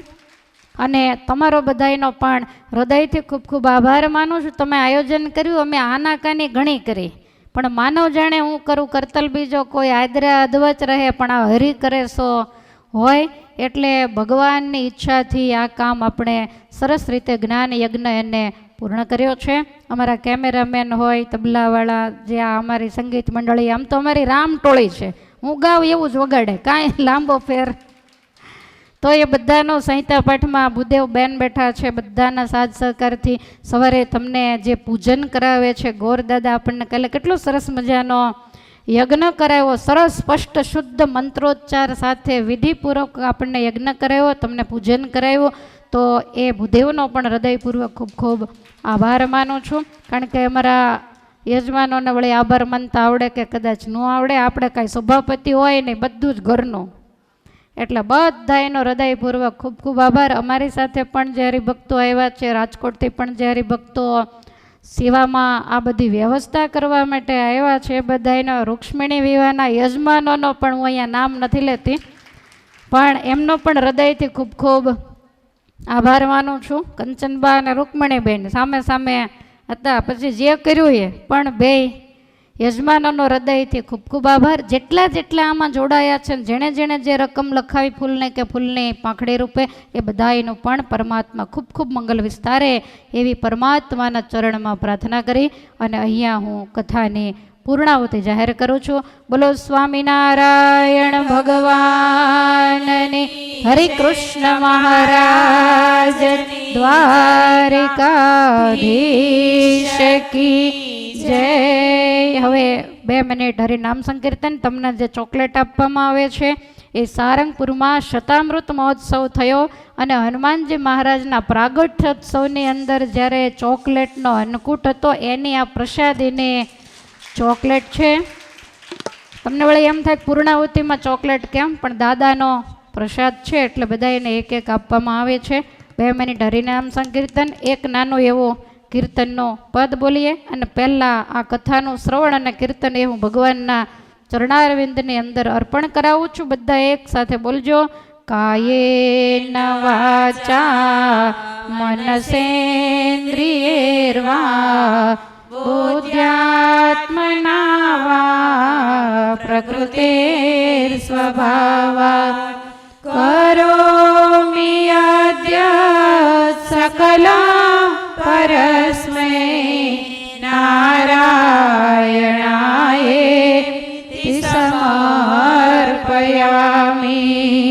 નારાયણાય સમર્પયા.